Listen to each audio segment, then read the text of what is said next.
Welcome to episode 112 of the Grip Strip Podcast, the Pato Clyde Mr. 305 edition of the Grip Strip Podcast. My name is Philip Matthew, and I'm here with my co-host Joshua Fine. What's going on, man? I'm doing great, Phil. It's the month of May officially as of yesterday, and you know what that means. Indianapolis is going to be the centerfold of attention for both of us. We got the GMR Grand Prix coming up, and then the Indy 500 at the end of the month.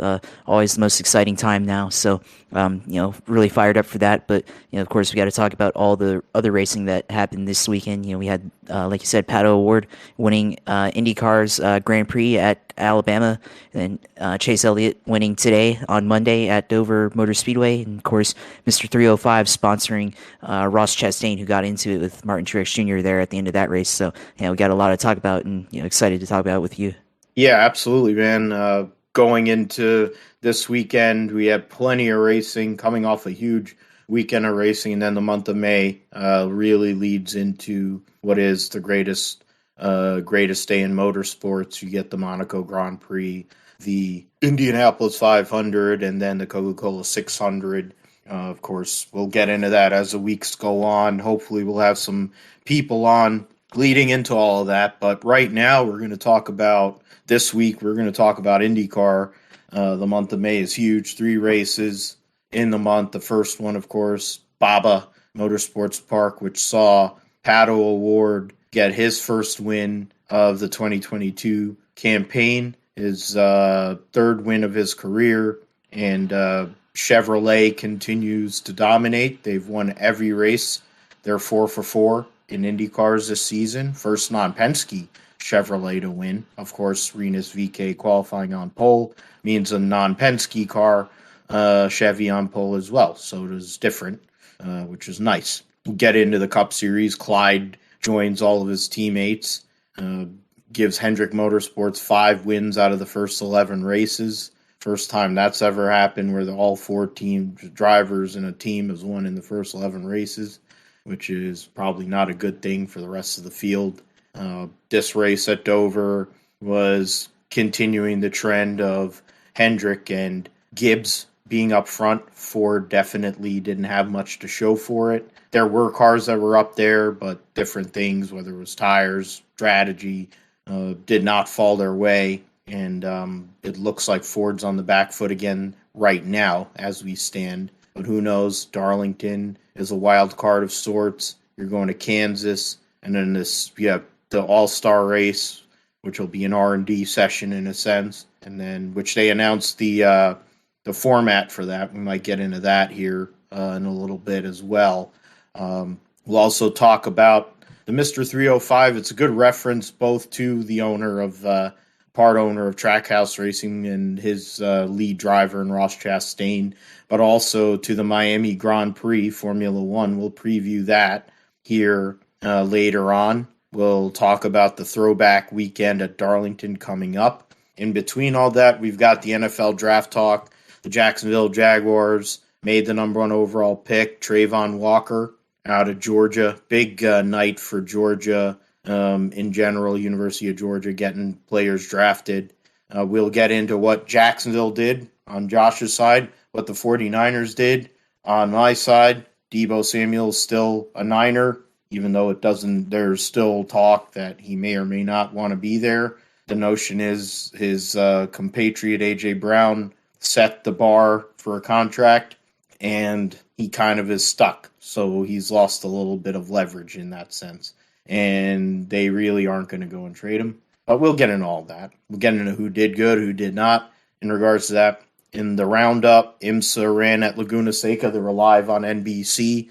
So that was good to see, even though Dave Burns was announcing. MotoGP, Moto2 were at Jerez this past weekend, and big news came out on Monday, the following day, depending on when you're listening to this. We're doing this on Monday night, that Suzuki will be leaving MotoGP at the end of this year, which leaves their 2 riders without ride, at least for now. The rumor mill seems to point to a former world champion, Joan Mir, for having a ride, and even his teammate Alex Rins. But we'll get into that. Charlotte 4 wide for the NHRA took place. We had Top Fuel Funny Car and Pro Stock Motorcycle, and 2 veterans, of course, 1 big-time veteran and 1 long-time proponent out there gets wins, and 1 guy who's came on the scene here in the last few years got a win. Supercars at Barbagallo, Wanneroo continued the trend of Shane Van Gisbergen. I say Scott like Scott McLaughlin, but Shane Van Gisbergen destroying in the post-Scott McLaughlin Supercars campaign. WEC at Spa will be happening this coming weekend. 37 cars will be on the entry list, and for the Spa, 6 hours. And then they will have the W Series will be starting their 2022 campaign in Miami as a one of the support series to Formula One. So it'll be interesting to see. We'll kind of give you a preview on that and some of the drivers that you probably want to look at if you are so interested in the WEC, or I mean in the W Series. Also, of course, Josh's Sim segment to close the deal before we close it out. So yeah, let's get to Indy cars. The Honda Indy Grand Prix of Alabama at Baba Motorsports Park. 5 lead changes, only 1 caution. It was a pretty straightforward race. Rinus VeeKay led 57 laps, but in the end, he was passed by Pato O'Ward after the second pit stop.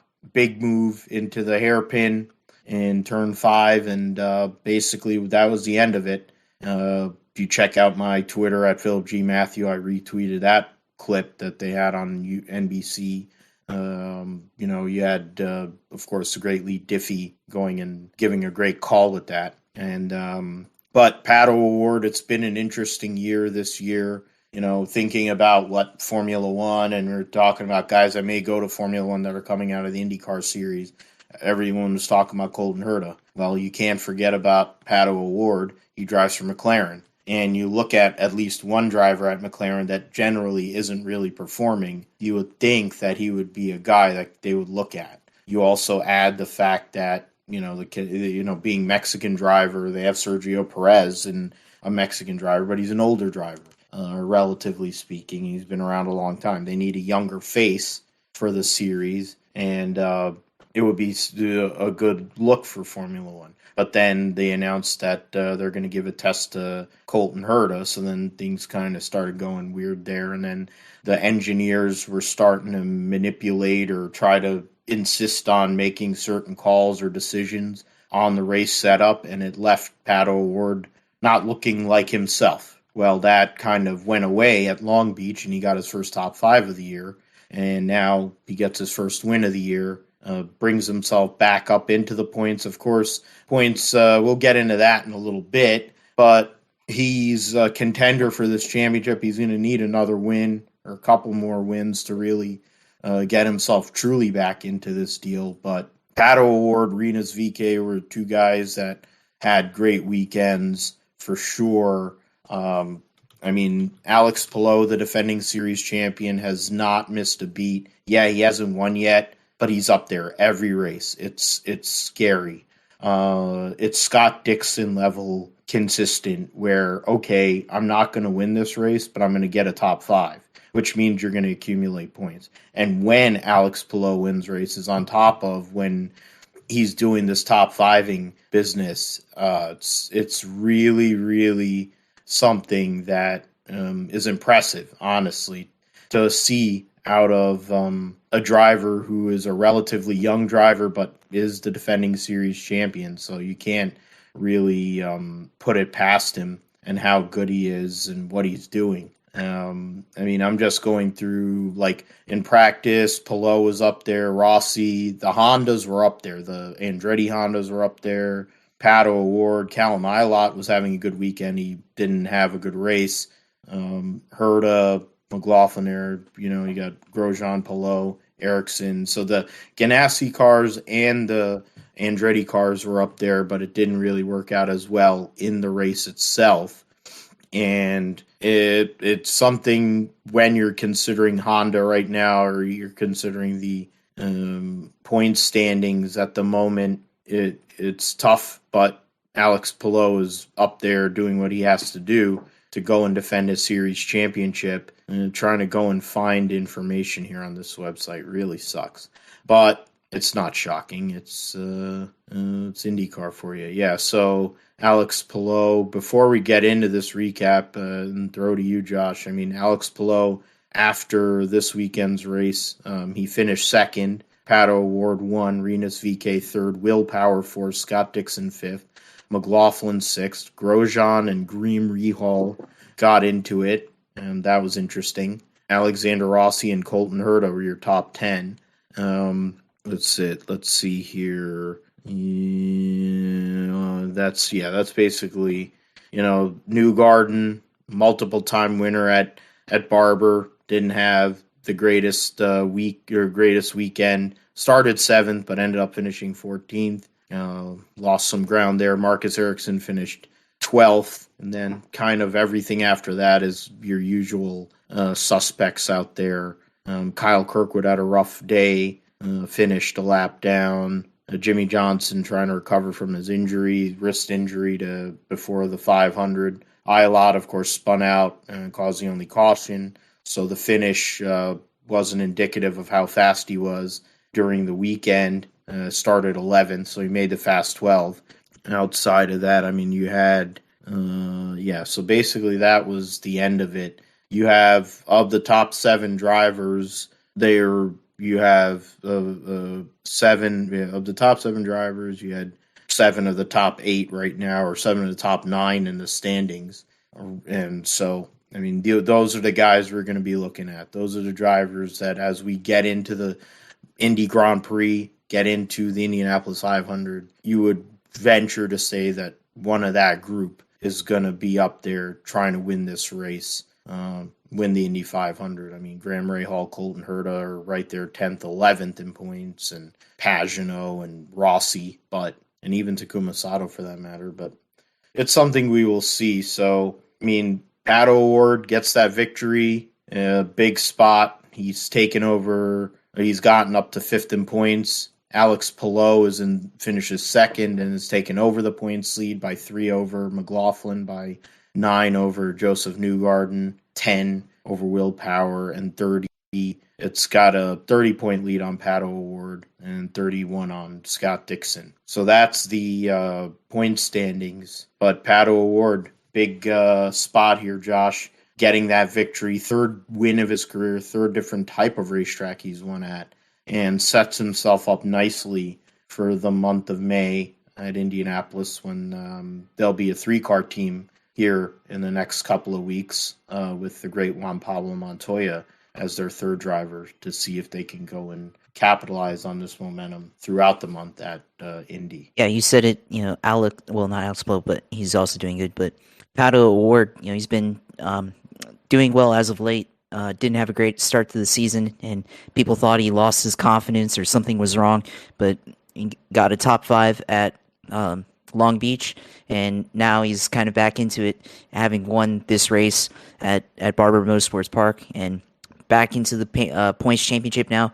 5th in points. So he's going to have a chance with the Indianapolis Grand Prix and then the Indy 500 to possibly go even higher, especially with the way he's performed on ovals in the past at Indianapolis.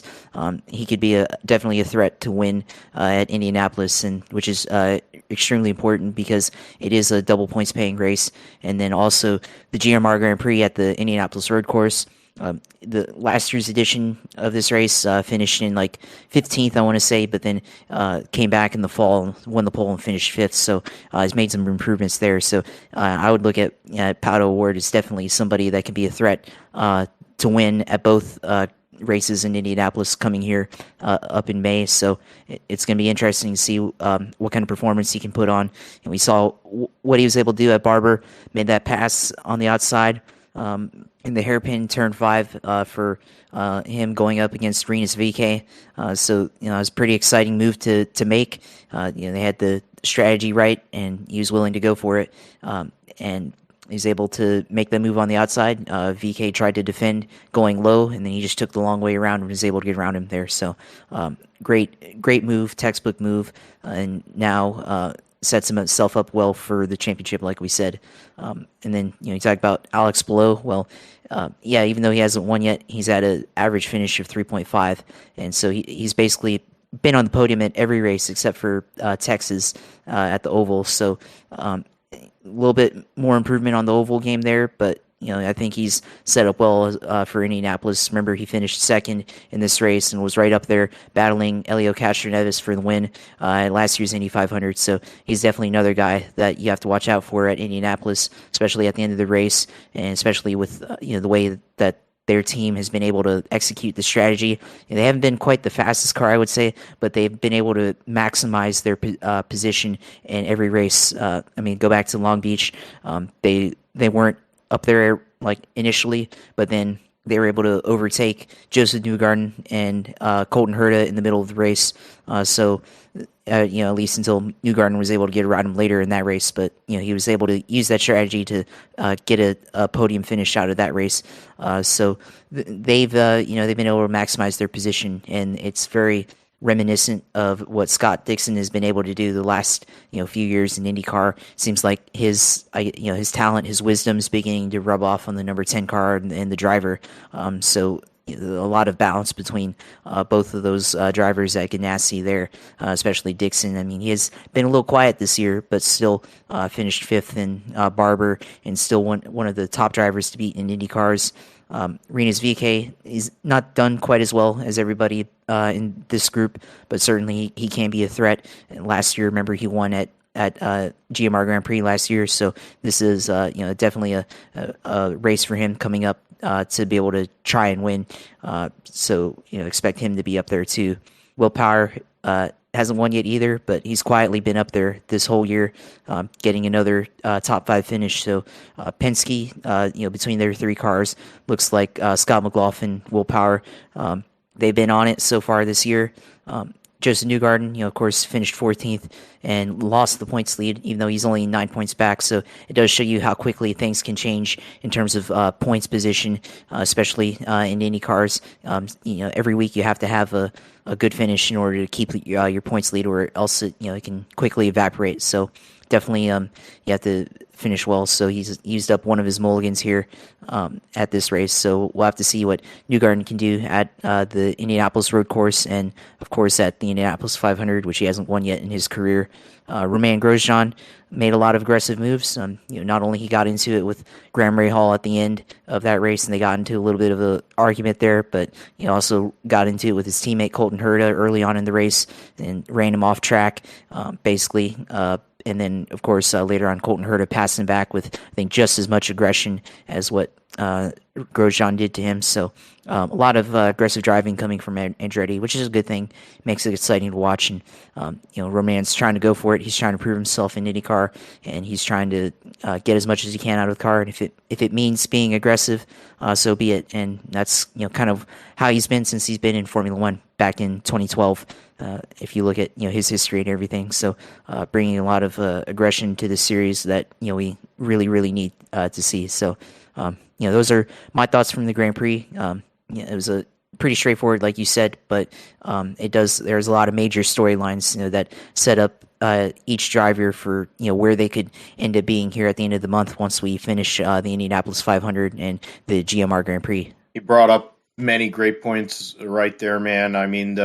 The part about Rinus VeeKay winning the GMR Grand Prix last year is a big one. Getting the pole at Barber at another permanent road course, being able to have that positive momentum. He's right on the cusp there. You brought it up.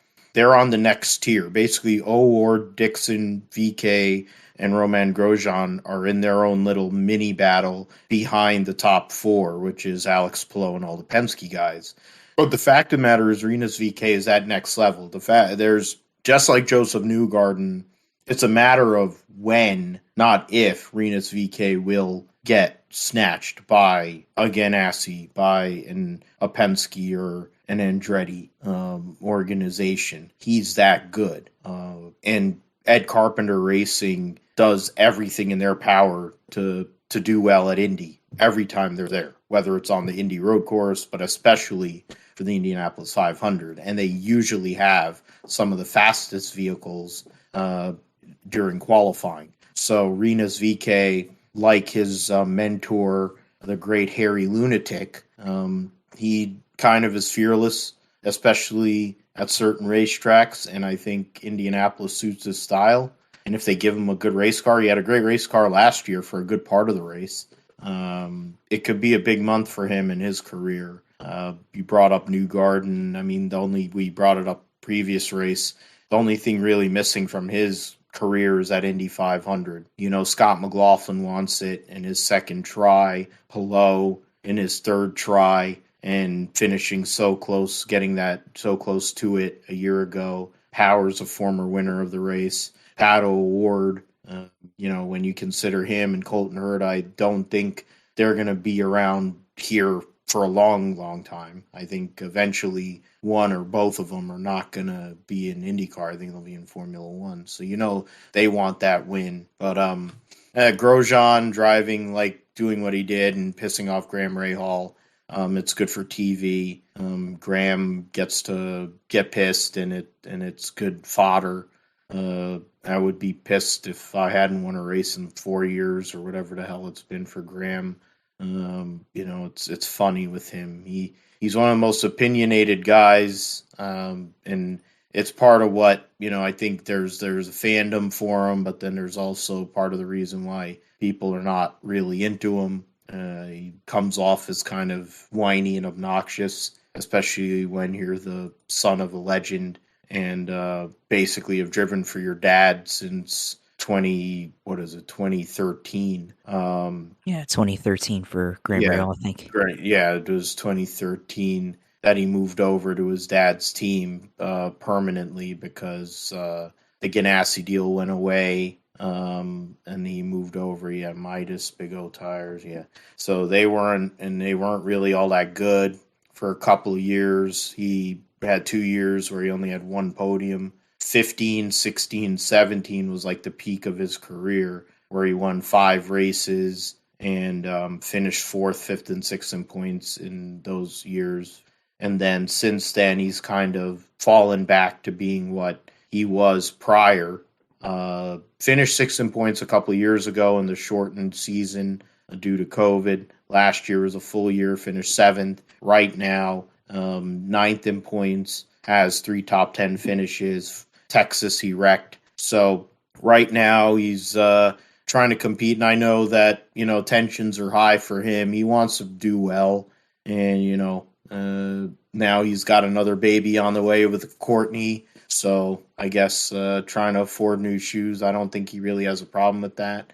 But I think he wants to get things going. And I think it would be cool to see them fight. I think that we're getting to a point with all these drivers and all these kind of like pissy fights. We should just, instead of using cars as weapons, we should just let them punch the crap out of each other. I think it'd be better. A little bit of IndyCar fight night there. Yeah, whether it's NASCAR with like Gagson and Ty Gibbs, which I would just love somebody to do a Ric Flair.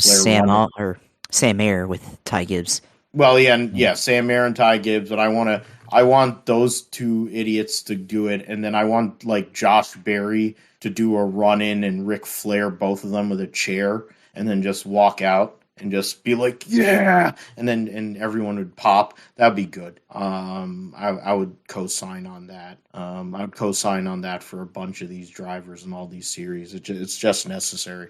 But we will see how IndyCar does here, moves into the month of May itself further, and the Indianapolis Grand Prix, the GMR Grand Prix, and then the Indianapolis 500. We'll talk about the GMR Grand Prix next week on the GSP. On to NASCAR, and William Clyde Elliott II joins his teammates at Hendrick Motorsports as a winner in the 2022 season. His second win at Dover. I was at the first win at Dover a few years ago, but wasn't at this one. I wasn't going to go and drive out there anyway, but then when you have jury duty, you can't really go there either. Chase Elliott wins over Richard in the 47 car, gets himself into the top 30 in points. Ross Chastain in the Daily Tour 2022 Chevrolet. Christopher Bell, Alex Bowman, your top 5. Kyle Larson, Kyle Busch. Chris Buescher, who qualified on pole, was the best Ford. Kevin Harvick and Eric Jones, your top 10. Justin Haley finished 11th, one of his better runs of the year. Martin Truex was 12th. Chase Briscoe finished 13th. And let's see here. Of other people, Brad Keselowski scored a stage point in stage 1, but then fell back. Was running up in the top 10 for a while, but ended up kind of getting swallowed up. Lost a lap in that last long run. Denny Hamlin won stage 1. Then in the pit stop after the stage, they left the wheel loose. So his day was basically ruined after that. He'll lose Gabe Hart, his tire changer, and the jackman for the next 4 weeks, which is the first, I think, the biggest name so far this year that's lost all of that. I'm trying to think. There's been a few. Bubba Wallace was probably the biggest one before that, I think. Yeah. I mean, they've had a bunch of issues at 2311, and that's a whole separate discussion. We could do a good 30-minute segment on what's going on with the 23 and that organization in general, while you have the maggot idiots all saying that he sucks and he doesn't belong and don't deserve a ride and all that shit too. But yeah, as if their voice actually matters. Yeah, it's because they're real geniuses themselves. They go and listen to a network, and that tells them how they're supposed to think. They listen to a trust fund baby who's, fuck them. William Byron finished 22nd, had a rough weekend, wrecked his car in practice, so didn't really have the best weekend. Then you have Harrison Burton actually scored a stage points, but finished 24th. Ryan Preece started 13th. Had a really fast race car. I don't think it was indicative. His finish, it wasn't indicative of how good his car was today. And then Ryan Blaney won stage 2 and then I think cut a tire down. So that was part of what ended him. The Penske team finished. Harrison Burton was the best finishing Penske car in 24th. Blaney 26th. Joey Logano 29th. And Austin Cindric finished dead last after a crash and the DVP. So, yeah, Clyde wins, solidifies his points lead because he had the overall points lead going into this race. And now he's joined his teammates as a winner in the season. 5 out of the first 11 races have been won by Hendrick Motorsports. I can remember a few years ago when Hendrick Motorsports was on the back foot and they weren't as competitive as they had been for decades on end. And people may have said that the new car could have given some other teams an opportunity to catch up. That's happened in the sense of, I think, Trackhouse, RCR to a sense. I think even you could look at Colleague. So the two of the newest teams in the sport have really benefited from it. And then RCR, I think, as well. But they're all Chevy teams. But in the end of the day, the two biggest teams right now that have been the case for the last few years, Hendrick and Gibbs, dominated. The last few weeks has followed that trend. The dirt was the exception, but Hendrick and Gibbs basically doing what they've been doing for a while, and Clyde starting his campaign for a second championship to do something even his dad didn't do in the Cup Series. As we move to the throwback weekend when his dad's actually going to be announcing. So that'll be the thing of it is. So they'll be able to get to hear about Bill Elliott calling races. So that'll be great. Yeah, definitely. A lot of things you said there, and you talk about the teams dominating. I mean, I think with Chevy in general, they've kind of figured out how to work together and collaborate between all their major teams. Between now Colleague Racing and not Gibbs, but Hendrick and RCR. Trackhouse. And Trackhouse too, yeah. Which formerly one half of that team was formerly CGR. So definitely, all the collaboration seems to be coming to a head now, up to the forefront, and you're able to see what the result of that is this year. So they definitely figured it out. Ford, I think they they had kind of that idea a few years ago, and now it seems like they kind of gotten behind the curve for whatever reason. But they're clearly behind, and then Toyota somehow still, they were kind of in flux as well. I mean, half of Joe Gibbs Racing was doing well, and then the other half of Joe Gibbs Racing wasn't doing so much. With the 18 and the 20, probably the last couple of years haven't been really great, but then the 11 and the 19 have been kind of on point so far. Now it's starting to kind of flip around, but I mean, they've all been kind of up there with the Chevys as well this year. But with Chase Elliott now winning, we only have 7 spots left in this playoffs for people to get qualify for a spot, and a lot of good names still haven't won yet. You have Ryan Blaney, Martin Truex Jr., Joey Logano, Chris Bell, Kevin Harvick, who hasn't won in a long time, still out there. I mean, even guys that have been performing well and would make it in on points like Tyler Reddick. I mean, I'll throw in Austin Dillon as well. I mean, the same organization, Daniel Suarez, Kurt Busch. So a lot of good names still out there that haven't won yet, and that could potentially win by the end of this year, or by the end of the regular season, and fill up the those 7 spots. And I mean, I see probably 6 of those spots could be filled up. Before the end of the year, and we have the regular season, and then a fight on points for the last spot to get in. That's kind of what I'm thinking right now is going to happen. But we'll see. I mean, I think got to see some more of these teams fight for wins. I mean, of course, right now Chevy's dominating, so especially the Fords, they've got to get it together and figure out a way to bring cars that can be there at the end of these races. But as far as Dover itself, I mean, a lot of wrecks, a lot of cautions. Definitely things that happened throughout the race, whether it was contact from other cars and getting into crashes. You saw Kurt Busch get tight in the middle of turn 2 and get wrecked by AJ Allmendinger. Nothing Allmendinger could do, but definitely another incident for the 45 car. Now has 4 finishes. The last couple of races where he finished poorly, so definitely not a good sign for that team. A lot of spins. Kyle Larson spun in the middle of the race, coming off of turn 4. Denny Hamlin got into it with Cody Ware, couldn't avoid him there. Who actually with Hamlin, I think he probably had the best car of the field.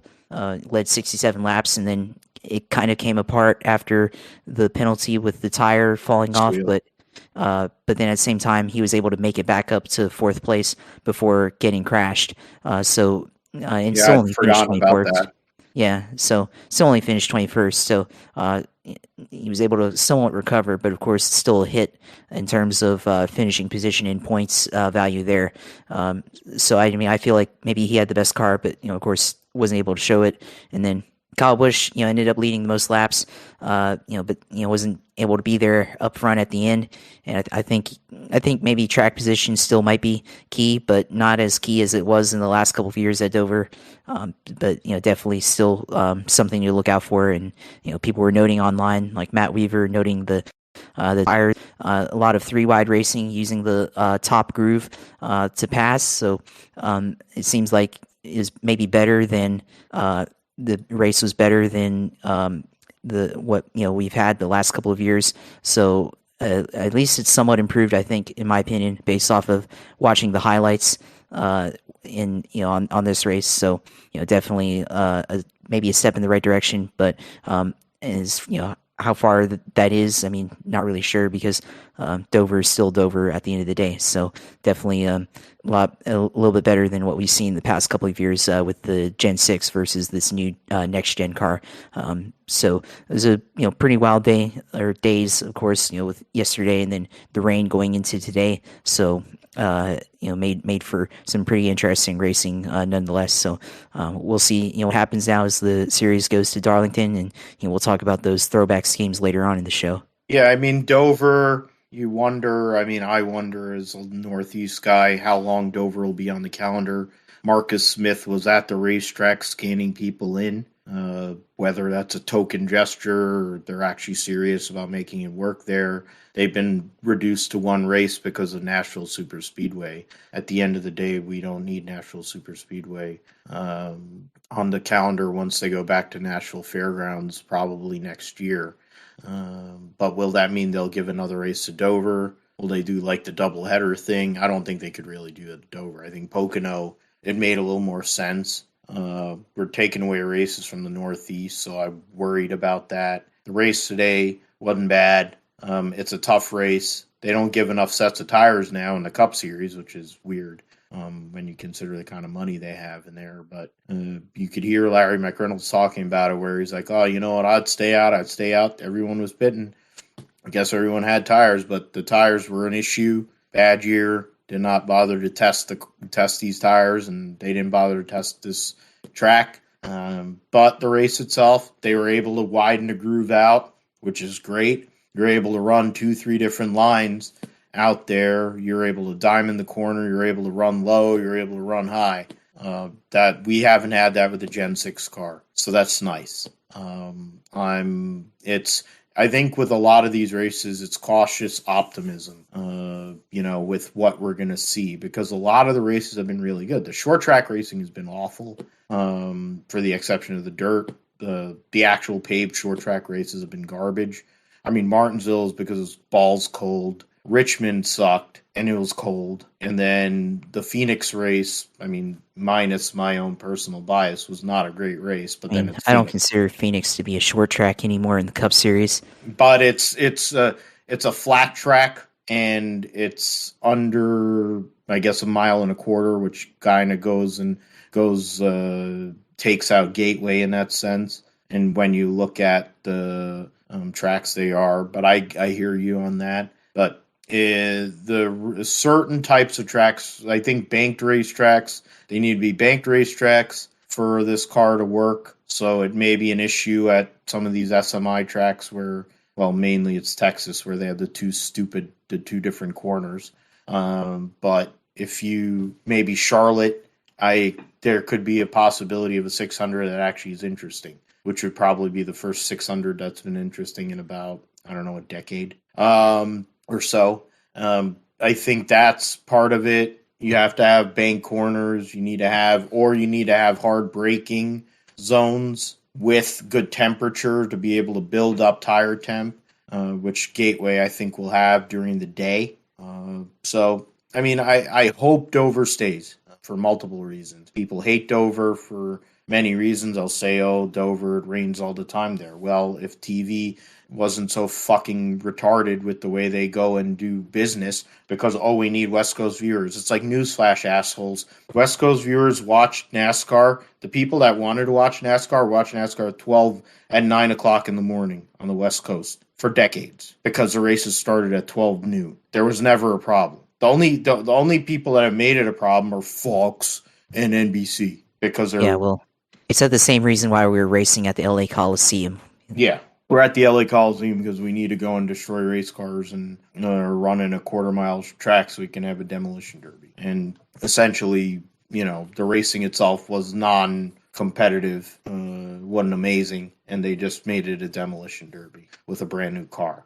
But we're going to keep on going there because now we're going to go to stadium-style racing. It sounds like Ben Kennedy is going to be a big part of that, and they're with the SOD and Steve Phelps, so they can have a new Three Stooges, and they're going to go around the world, and we're going to run stadium series like we're bullshit Mickey Thompson with no entertainment. I wonder how much money all those teams are going to be getting to have to haul their crap across the world. But there should be more of a pull towards putting effort into building a good product here, and also looking at how to truly bring fans in. You lose, it's a tangent. You lose me as a fan of wanting to go to a race when you're starting a race at 3:30 in the afternoon or 3:15. If you're telling me 12:15 and it takes 3-4 hours, I'll give my hour and change for traffic. I could go and get on the bar, put the barbecue up, eat something, relax, chill out, BS with some people, And by the time I dump everything out, clean everything up, put it away, I'll be on the road. I can get home in 4 hours from Dover.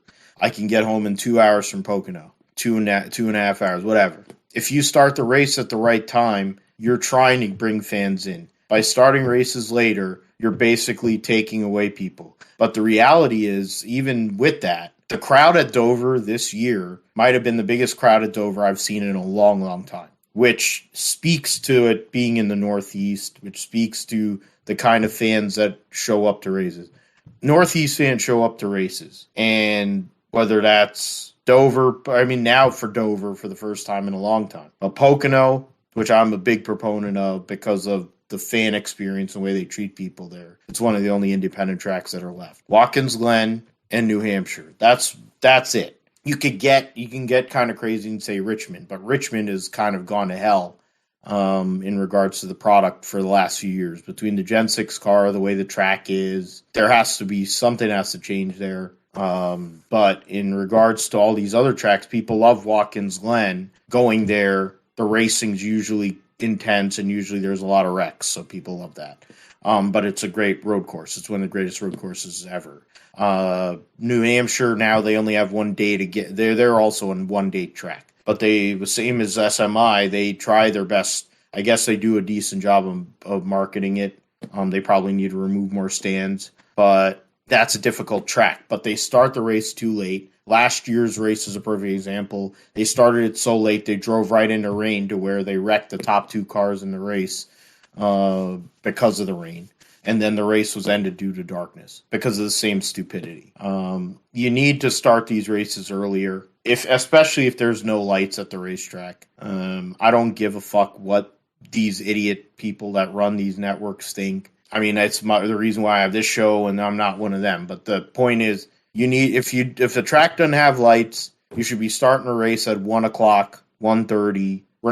The NASCAR is not competing with baseball or not competing with anybody right now. Start the race at a reasonable hour. Let the fans show up, do their thing, take the weather out. To be fair, Phil Spain, multiple guests here on the show, was at the track. It was sunny at the racetrack for 3 hours before they started the damn race. They could have had half of the race done without the stupidity of the stage cautions and the whole shit that all the other gimmicks they had. They could have had half the race done. They could have been out of there on yesterday. But it's NASCAR and it's a TV. That's the only reason why they're there on Monday afternoon, and they screw they screw a good amount of the crowd from coming back. They screw people who couldn't sit here to watch it. It's idiotic, it's moronic, it's ridiculous. It's why you're losing fans. They're lucky that this car has made it a little bit more parody. And you have some guys like Ross Chastain that are interesting characters because you're doing the same shit that you've been doing for years and putting people off by doing what you're doing right now. With that, Elliott points leads 50 over Ryan Blaney, so that's huge in this points format. Basically, he's got a race lead on Ryan Blaney, 65-point lead on William Byron and Kyle Busch, 69-point lead on Alex Bowman in 5th, so 3 Hendrick cars in the top 5. Ross Chastain is 80 points out in 6th, but of course he has 2 wins. And second most playoff points. Truex is 7th, Larson 8th. Those are all drivers within 83 points of the lead. Joey Logano's in his own world, 102 points back. Christopher Bell, Eric Almirola, Kevin Harvick, Chase Briscoe are all in a little battle of themselves. Amongst that group, of course, Chase is the only one that has won. And then Eric Jones, Austin Dillon, Tyler Reddick, your 16, top 16 in points, but right now Austin Cindric and Denny Hamlin would bump the 2 RCR guys out of the playoff. Reddick, we can get into whether he should have won at Bristol and all that. Right now, the 2311 drivers are 20th and 21st, and their car owner or part owner is 23rd in points. And the only reason he's in the playoff is because he won at Richmond. That's something to look at. When you look at the other Gibbs cars are 4th, 7th, and 10th in points. it's been a rough year for Denny Hamlin, for sure. Something we have to look at, especially going to one of his better racetracks at Darlington here. Darlington and Kansas, two of his better racetracks in the next couple of weeks. In the Xfinity Series, it was a junior motorsports benefit. Josh Berry gets the win, so that was cool. It was good for the world. The A Game 200 sees Josh Berry get his first win at Dover. Led 55 laps, last 55 laps of the race. Justin Allgaier dominated, really. Won one stage, finished second the other. Sam Mayer won the first stage. So it was an RCR benefit. Junior motorsports cars. 4 junior motorsports cars in the top 5. Berry, Allgaier, Gibbs, Gagson, Mayer, your top 5. AJ Allmendinger 6th. Brandon Jones 7th. Sheldon Creed 8th. Herbst 9th. Ryan Sieg 10th, driving the race sponsor's car. Hemrick scored stage points in the second stage, only finished 11th. Austin Hill, stage points in stage 2, finished 14th.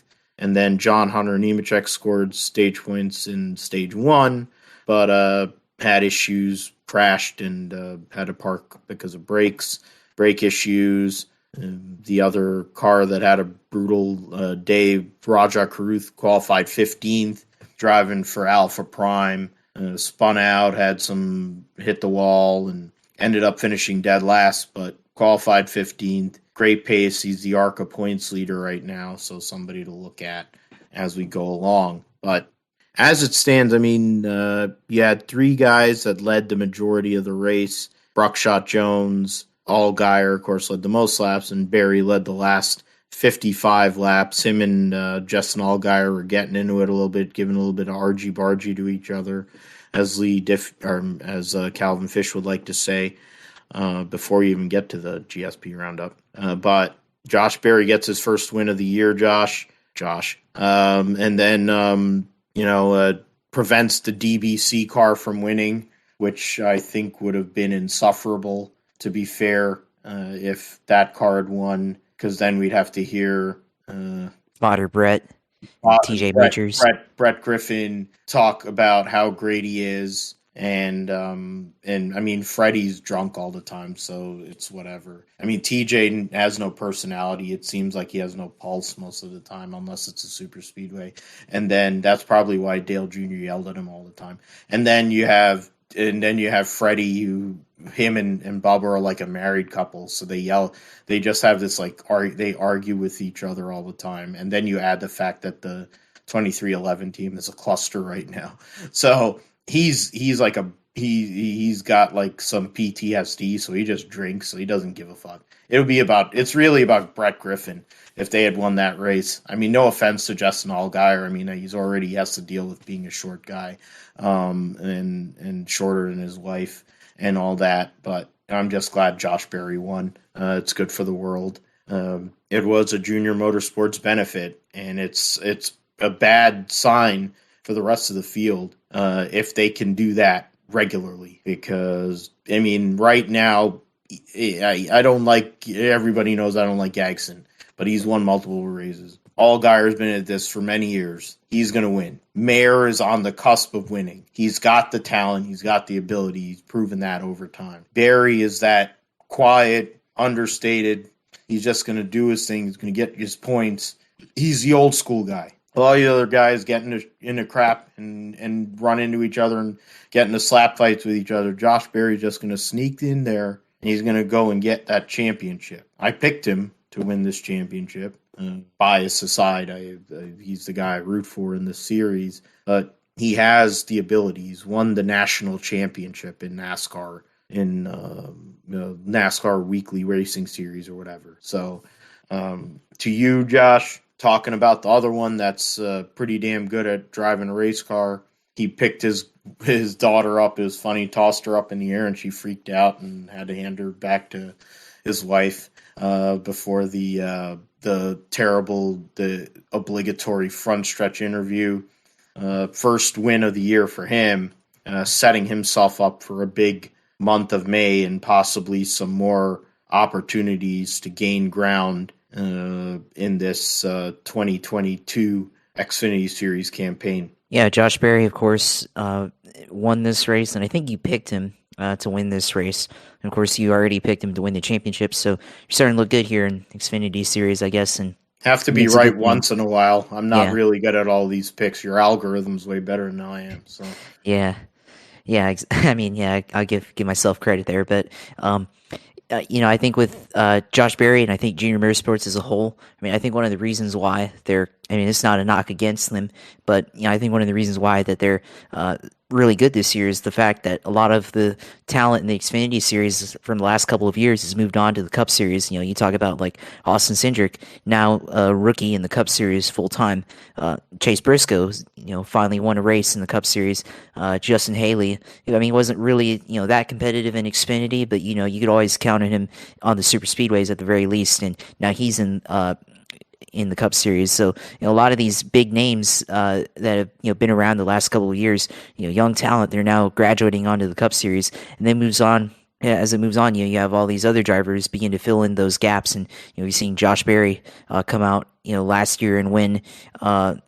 Even though he was kind of a part-time driver, now he's won once again, and then you have the rest of his teammates who are winning races. So you've got Junior Motorsports, beginning to look like that team, especially a 4-car organization that can share data amongst themselves and continue to get better.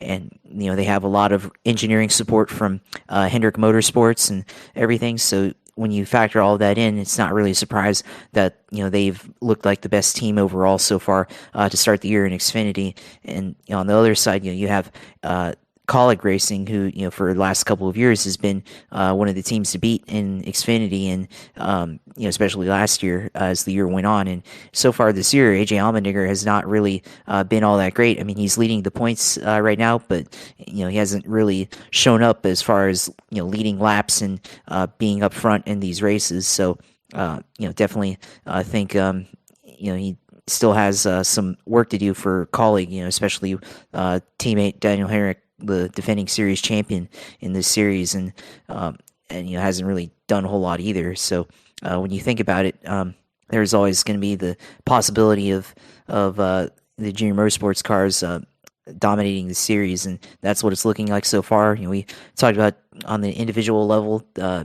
Ty Gibbs, he's been the most successful driver so far this year, but you can only go so far with him because Joe Gibbs, they only have a couple of cars to rely on in this series. Brandon Jones not really the best driver, even though he's starting to come into his own in this series, but he's going to probably end up being a lifer in this series, just like Justin Allgaier. So there's some limitations there, maybe with Toyota, but Junior Motorsports, they starting to figure it out here this year in Xfinity, and we could see a Junior Motorsports car go out and win the championship for the first time in a couple years with back, I think, Tyler Reddick back in 2018 or 2017 leading winning the championship for Dale Jr. in this organization. So they've begun to figure it out. So we'll see as we go on the rest of this month. We'll see how they do at Darlington. They've been pretty good, especially the 7 been pretty good at Darlington Raceway. So we'll see as a team how they do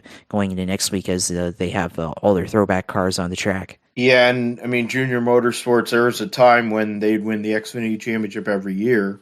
The 9 car with Dave Ellens, whether it was Clyde, you had William Byron and Tyler Reddick all won championships. It's part of the reason why I don't get what the big deal is with Noah Gragson when you consider all those guys won championships, and Clyde finished in the Final Four the second year as he was preparing to take over for Jeff Gordon.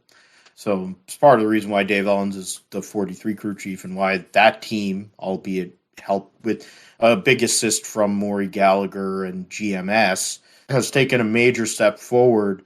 It goes back to Josh's point with the whole Chevy collaboration too, and why Eric Jones, it sounds like, might be signing back with that team. They definitely need an upgrade in the other car, but in regards to the 43 car, they have the right combination there, and Dave Ellens is winning races there and stuff. So now I forget who they hired in the with the 9 team to take over as a crew chief. Bringing it up here, just give me a second. Luke Lambert. Yeah, so Luke Lambert, guy who's been in the Cup Series, finished second in points, and he's with Gagson, and it seems like that's a good combination. Maybe it's a better combination than Ellens and him. Might be something. In regards to the points standings, they got 3 of the top 7, or 4 of the top 7.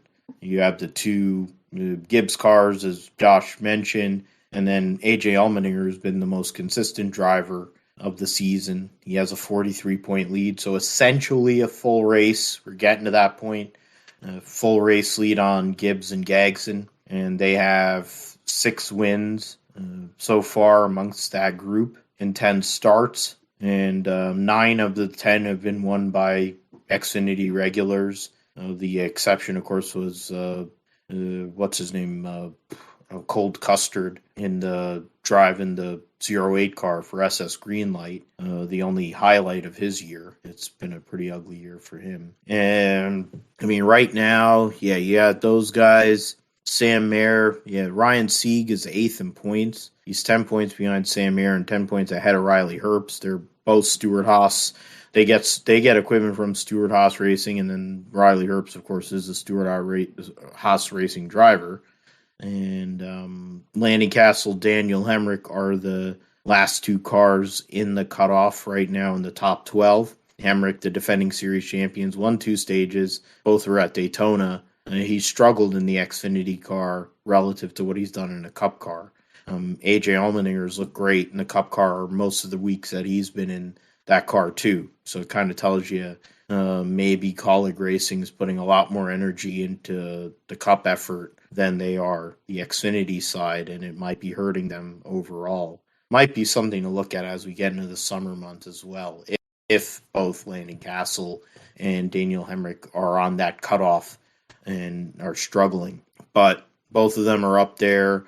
The cars that are outside of the cutoff, you have the drivers for Hour, the 3 Hour Motorsports cars, Brandon Brown, Sheldon Creed for RCR as a rookie.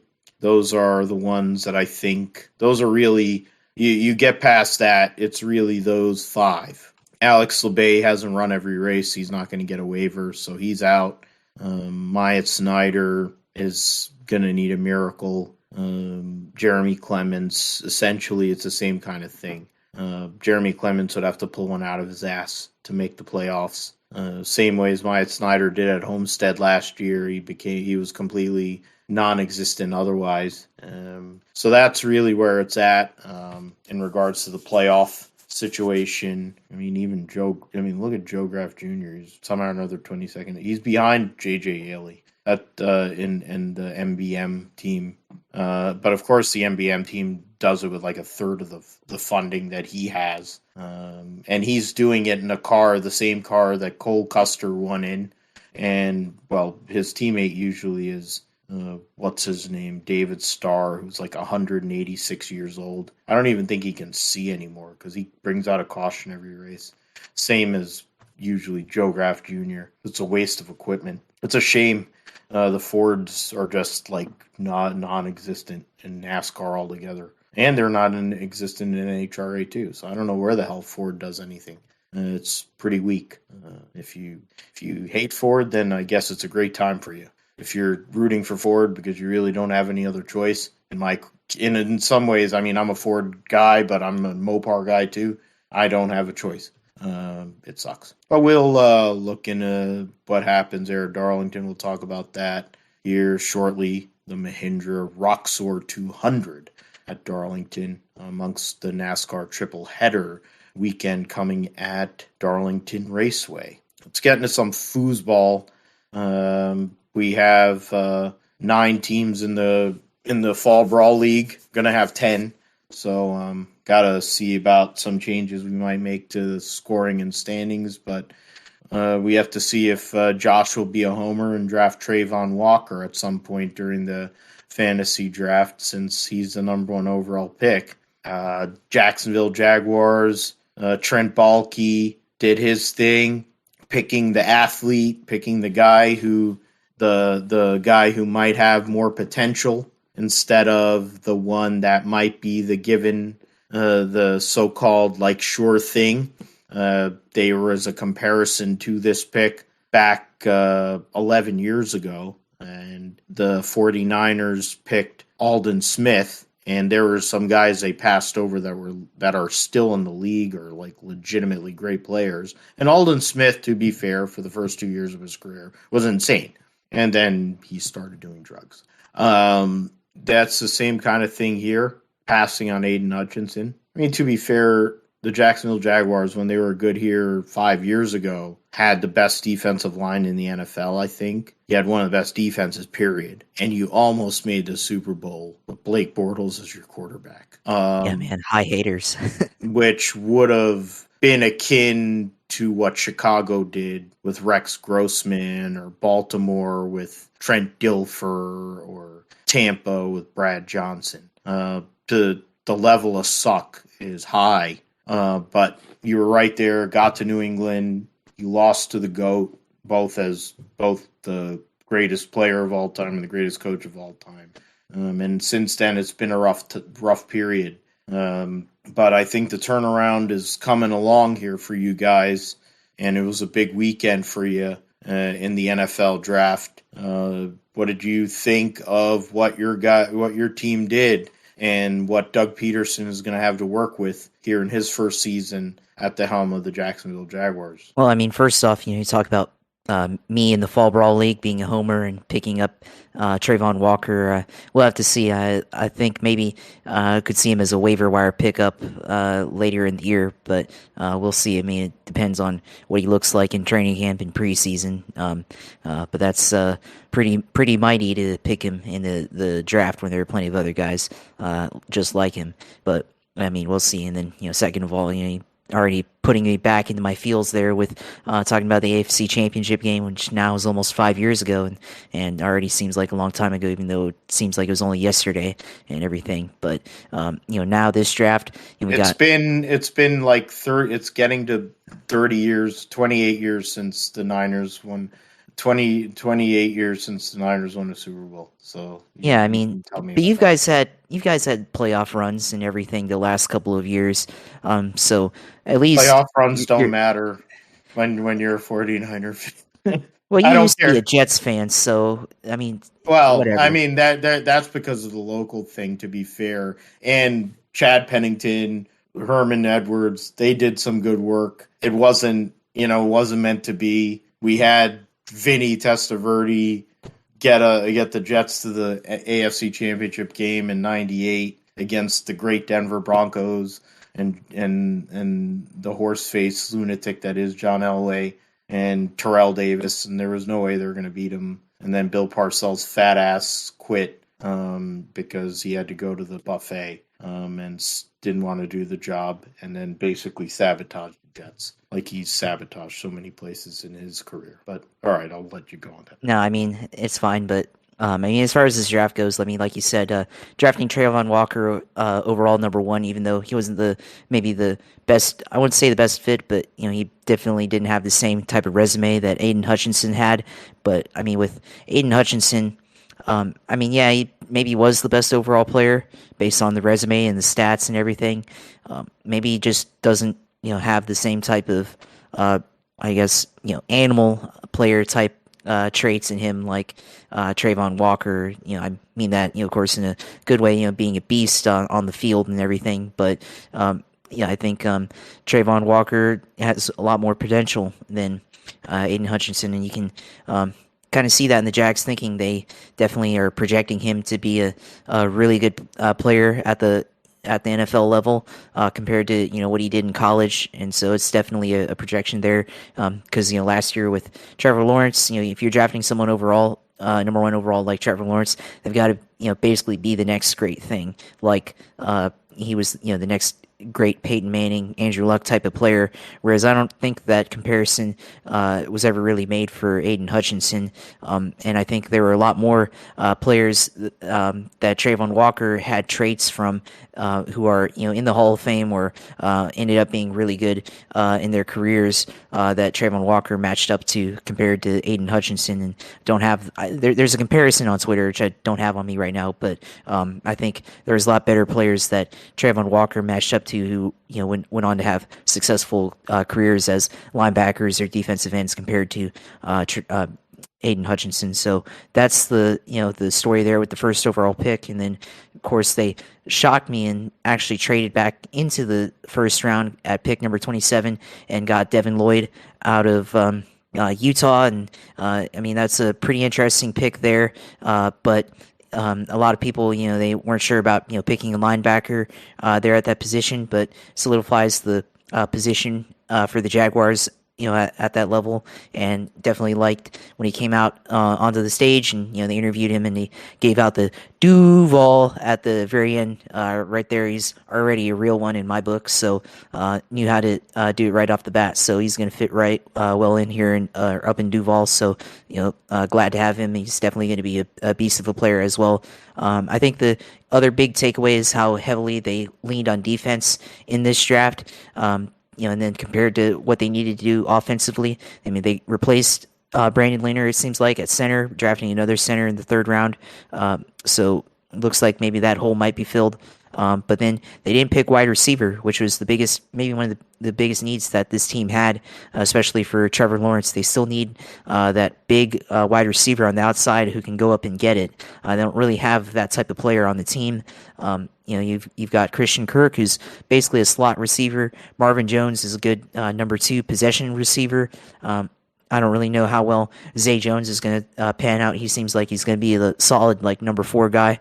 Laviska Shenault's another slot type who can play on the outside, but he doesn't play as well on the out. I mean, he can play well if I guess you scheme it up right, but and he definitely performs better as a slot type receiver, kind of like Deebo Samuel, but in that type of role, of course. But they didn't go out and get that Allen Robinson type of player that they had a few years ago. Even somebody like DJ Chark, who's a big guy and fast, they didn't go out and replace him this offseason adequately, I think.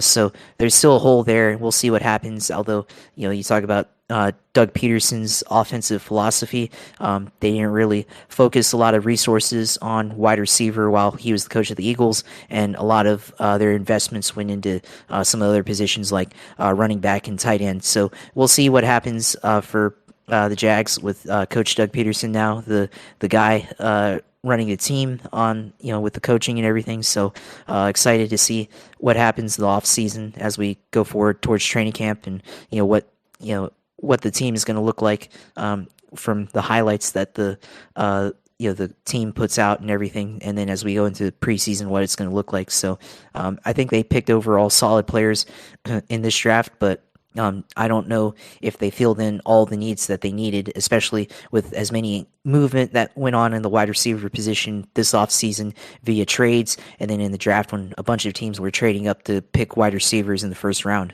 Yeah, and that's something that you look at some of the teams that may have gotten caught out on the wide receiver run that took place. I mean, Atlanta went with Drake London at 8. And that kind of started a deal there. Detroit went from 32 to 12 to go and get, why am I forgetting his name? Detroit went and got Jamison Williams, who had an ACL.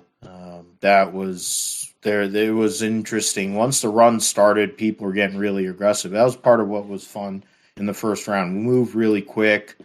There was big trades, of course. Philadelphia made the big trade with Tennessee and got A.J. Brown, and then gave him $100 million over 4 years, but really it's $57 million guaranteed, which set a blueprint for Deebo Samuel in regards to a contract that he will probably get in a couple months' time, whether he wants to be mad about it or not, or whatever the hell he wants to do.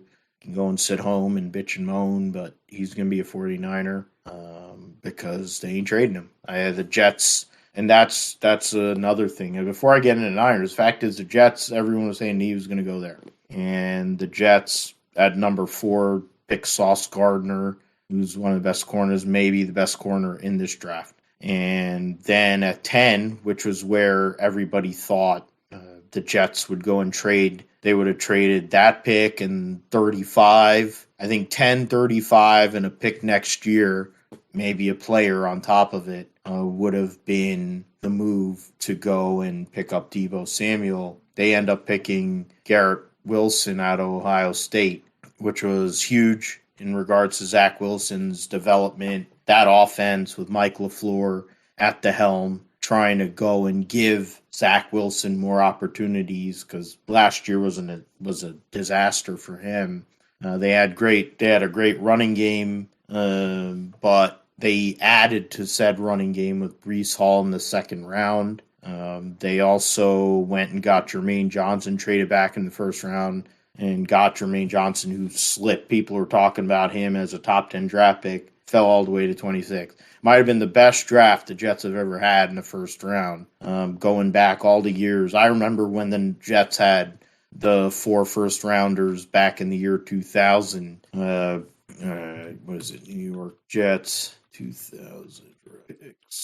Yeah, and that was a year where they had 4 first-rounders. They drafted Sean Ellis, John Abraham, Chad Pennington, and Anthony Becht, the tight end. And then when you consider and you add all those guys are big-time players. John Abraham ended up leaving the team, go to Atlanta, and he still had a great career. Chad Pennington played great for the Jets. He was one of my favorite players of all time. Great quarterback. Didn't have the biggest arm, didn't have the greatest arm, but he did everything, and he was the right kind of guy. And he was the kind of guy the Jets needed, and led him to the playoffs. They won a few playoff games with him, and Becht was, Anthony Becht. Lavernius Coles was picked in the third round, and Lavernius Coles was huge. The Jets might have somehow or another matched that here in this first 4 picks that they made in this draft. The Mitchell swing tackle. Yeah, so I mean, the fact of the matter is, Joe Douglas, if there's one GM that probably won this draft, is Joe Douglas. And the pressure's on Bob Saleh and that team to go and put something together in a very difficult division, because Miami has improved in a lot of ways with getting Tyreek Hill and some of their free agent signings. Buffalo is the top team in that division. New England's New England. The draft, they don't really, when they draft, you don't know what the hell they're doing, but they usually are thinking like a step or two ahead. That might end up being way better than what it looks like on paper, because all the people that are prognosticators say one thing and New England goes the other way. It's part of the reason why they won all those Super Bowls. But really, it's in part because of Tom Brady. But, Buffalo did a good job, too, in the draft. Got a corner to hit a need there. Giants also had a great draft, had 2 first-rounders, and drafted Kayvon Thibodeau and Evan Neal 5 and 7. Hit 2 massive needs. My previous job, the lead PT person, she's like the biggest Giants fan I've ever met. She goes and says, we better draft edge rusher at 1 pick, and we better get a tackle. They did it. Joe Shane, along with what's his face, I'm forgetting the head coach of the Giants, but the old Buffalo Bills offensive coordinator. But they have solid guys that are going to compete and are going to be in the lineup immediately. Giants have not been a factor for a long time. And Daboll, there you go, Brian Daboll. They haven't been a factor in a long time. Neither New York team's been a factor for a long time. They will be this year, and especially for the Giants' sake, in a division that is pretty weak relative to others, especially in the AFC. They could compete for a playoff spot. Philly, of course, getting A.J. Brown, getting some other pieces they got. they're going to be tough. Washington's probably not going to do anything. Dallas, fuck Dallas. The Niners draft, their first round draft pick was Trey Lance. So we'll see what happens this year. I'm cautiously optimistic about what they're going to do. I think their offense is going to look a lot better this year with him. Now, whether Deebo Samuel wants to buy in on that or not, I don't know. Deebo Samuel is one of the most dynamic players in the league. He's an all-pro. If he wants to be an all-pro, he can be an all-pro with the 49ers. I'm not so sure he'd be an all-pro at most other places in the NFL. And I think if he really wants to, if he's really honest about it, fact is Trey Lance gives him a better chance to be an all-pro for a longer period of time. And they won't have to run him a lot, because whether it's Elijah Mitchell, they wasted a third rounder on a running back. They have Trey Sermon. They have this guy, that guy, and the other at running back. You have Juice back there, the fullback. He won't have to run, I don't think, Deebo Samuel. Him and Ayuk are going to be out there. They got some help on the outside with Danny Gray out of SMU. They got offensive line. They focused on offensive line because it's been a spot of weakness. Cornerback, got a couple corners, and got an edge in Drake Jackson, and defensive tackle and Kalia Davis. So it's depth, a lot of solidifying spots of need. Maybe they could have looked at safety, but they didn't decide to do that. Center, with the flexibility of the couple of offensive linemen they have there, if Alex Mack decides to quit, they might have a replacement there along with Daniel Brunskill, who's already on the roster. But it's all to be determined. I think as we go along in the next couple of months, both Magaboy, Nick Bosa, and Deebo will get re-upped for long-term contracts, which would be the second year in a row that two of their homegrown guys got broke off. GK got broke off last year, Fred Warner, and those are two of the leaders of the team. And then you're going to break off probably the two best players on the team the following year. That's the way to do it. Keep them in-house. Go and manage their salary cap situation. Parag Marath, that's why he's there. Go and keep the cap reasonable while you have Trey Lance for another 3 years of control, 4 years of control on a small contract. Build a team around him. Give him the chance to go and get the Lombardi and become an OG. Join the likes of Montana and Young as Super Bowl champion winning quarterbacks for the 49ers. Get a chance that Colin Kaepernick didn't get because, the NFL did him how he did him. But Mark Davis said he would love to have him at the Raiders, so that might be interesting since they don't really have a backup quarterback behind Derek Carr. We'll see if that comes off. Okay. We went into the NFL draft, so let's go and do some roundup talk. GSP roundup was starts with the IMSA race at Laguna Seca, which saw the Acura team, the Acura duo, the two Acuras, Ricky Taylor, Philippe Albuquerque, win for Konica Minolta, Wayne Taylor Racing. Ricky Taylor's been great at Laguna Seca over the years.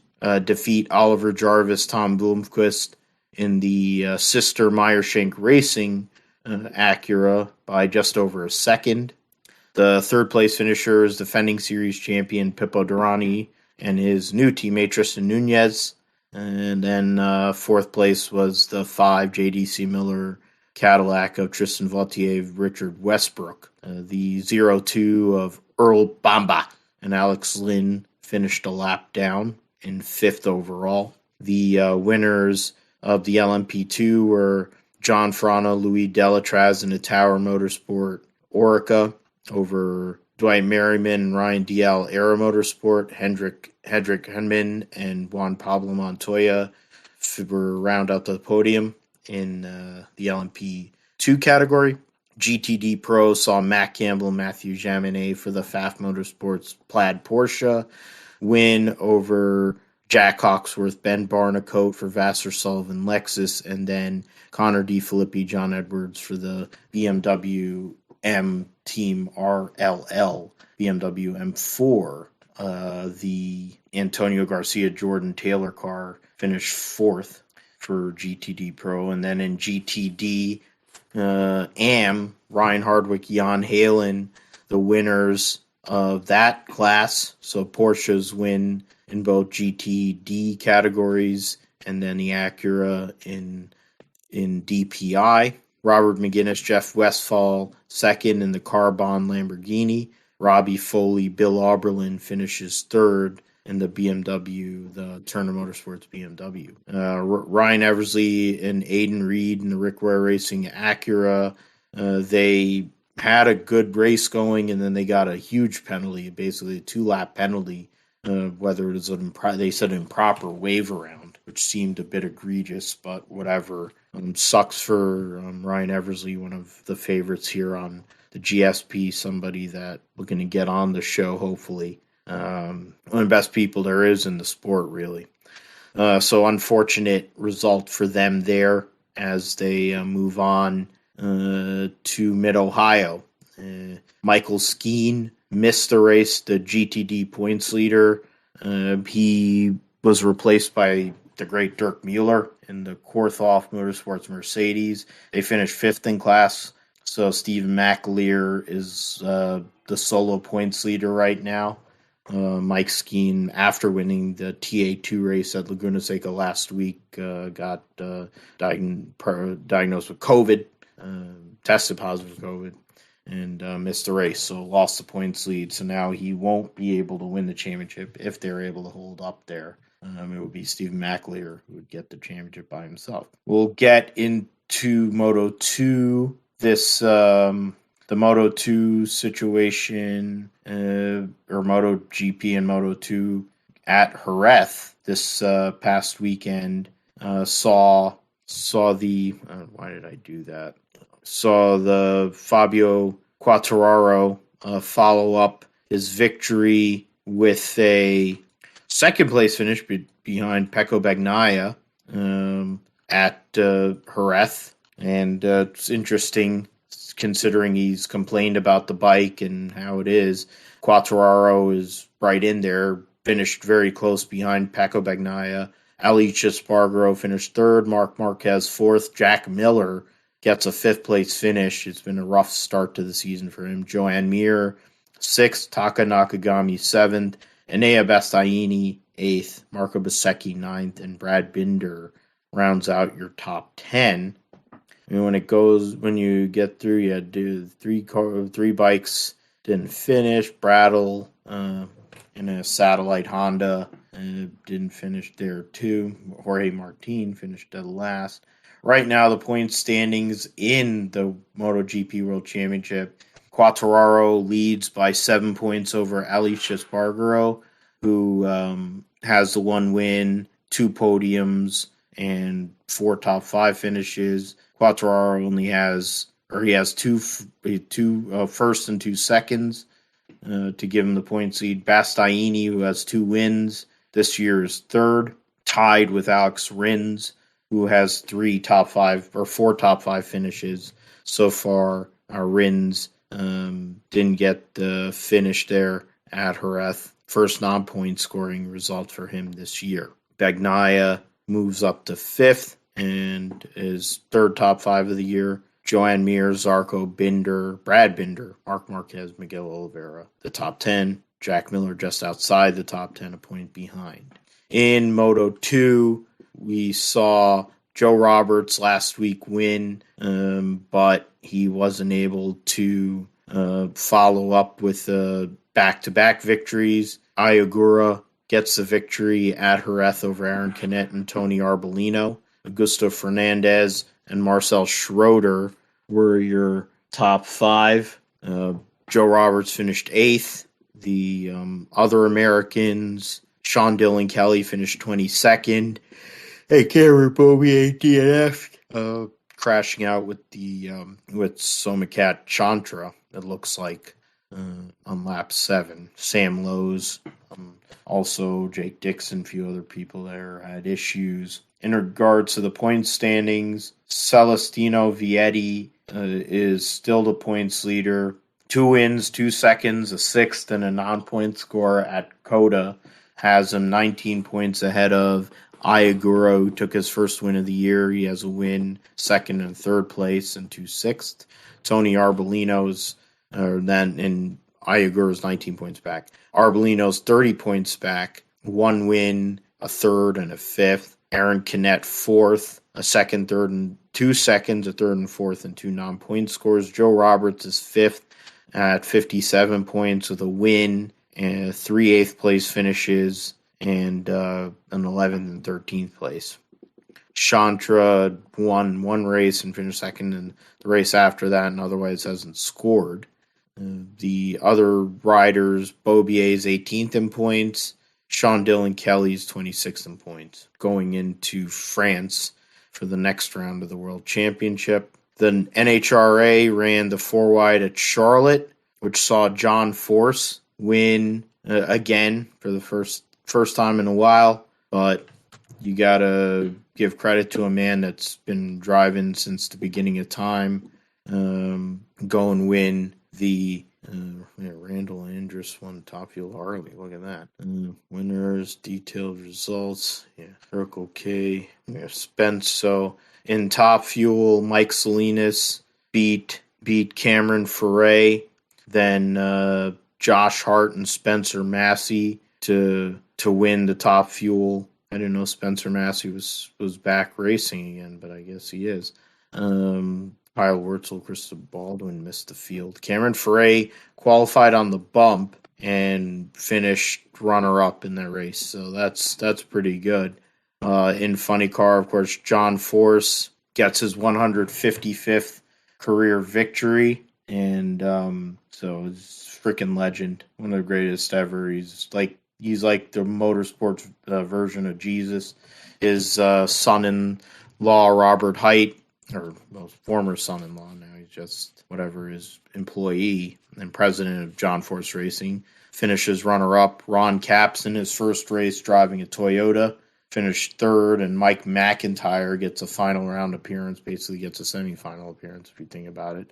But a big day for him. In Pro Stock Motorcycle, Steve Johnson gets the win, 2nd win in a row. So that was 11th win of his career, 2nd, and he's won this race 2 years in a row, same as John Force. The runner-up was Karen Stouffer, and Eddie Krawick and Joey Gladstone made the final there. They had Super Stock, they had Pro Mod, Top Fuel Harley, no Pro Stock this race for the 4-wide Nationals at Charlotte. Supercars were at Barbagallo, Wanneroo. Saw Shane Van Gisbergen get another win, couple of wins here to start this 2022 season. It's been all Shane Van Gisbergen for the last couple of years, really. But at the Bunnings Trade Perth Super Night, in qualifying, Anton De Pasquale won the pole for the races, but over Cam Waters, Van Gisbergen, Brody Kostecki, David Reynolds, there's your top 5. James Courtney, Andre Heimgartner, Brock Feeney, Thomas Randall, Will Brown were your top 10.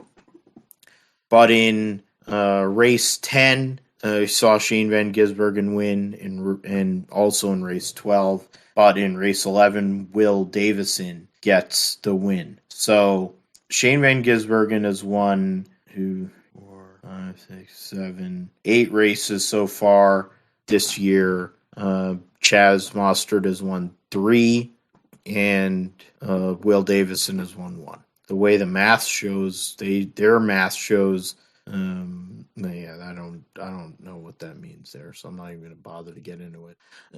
The points right now see Shane Van Gisbergen with 164-point lead on Anton De Pasquale and 211-point lead on Will Davison. So the Shell V Power Racing team are right behind. SVG Waters and Mostert.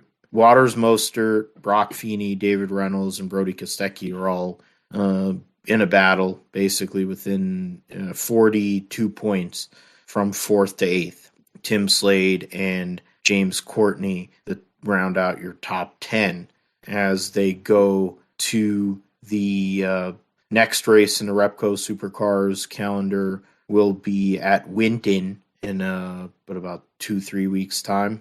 And so they'll go to Winton and Victoria, and then after that they'll have a 3-week break, 3 or 4 week break before they go to Hidden Valley and Darwin.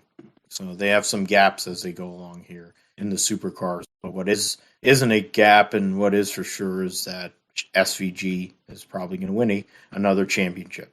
WEC at Spa, 37 cars entered. As you said, Bent Viscal will be racing in place of Matthias Betsch. Ben Viscal, who's been in Formula 2 and running Formula 3. So he's a talent there. Alex Lynn, Sebastian Bourdais will race for the first time this year. Alex Lynn for United Autosport, Sebastian Bourdais for Vector Sport. Alex Brundle will make his debut Inter Europol. The mention earlier about Pippo Durrani running in the Glickenhaus 708 car.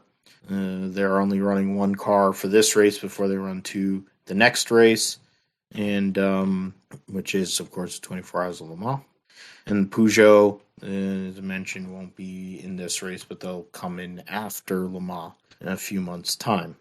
TF Chavez will join Ben Keating and Marco Sorensen, number 33 Aston Martin.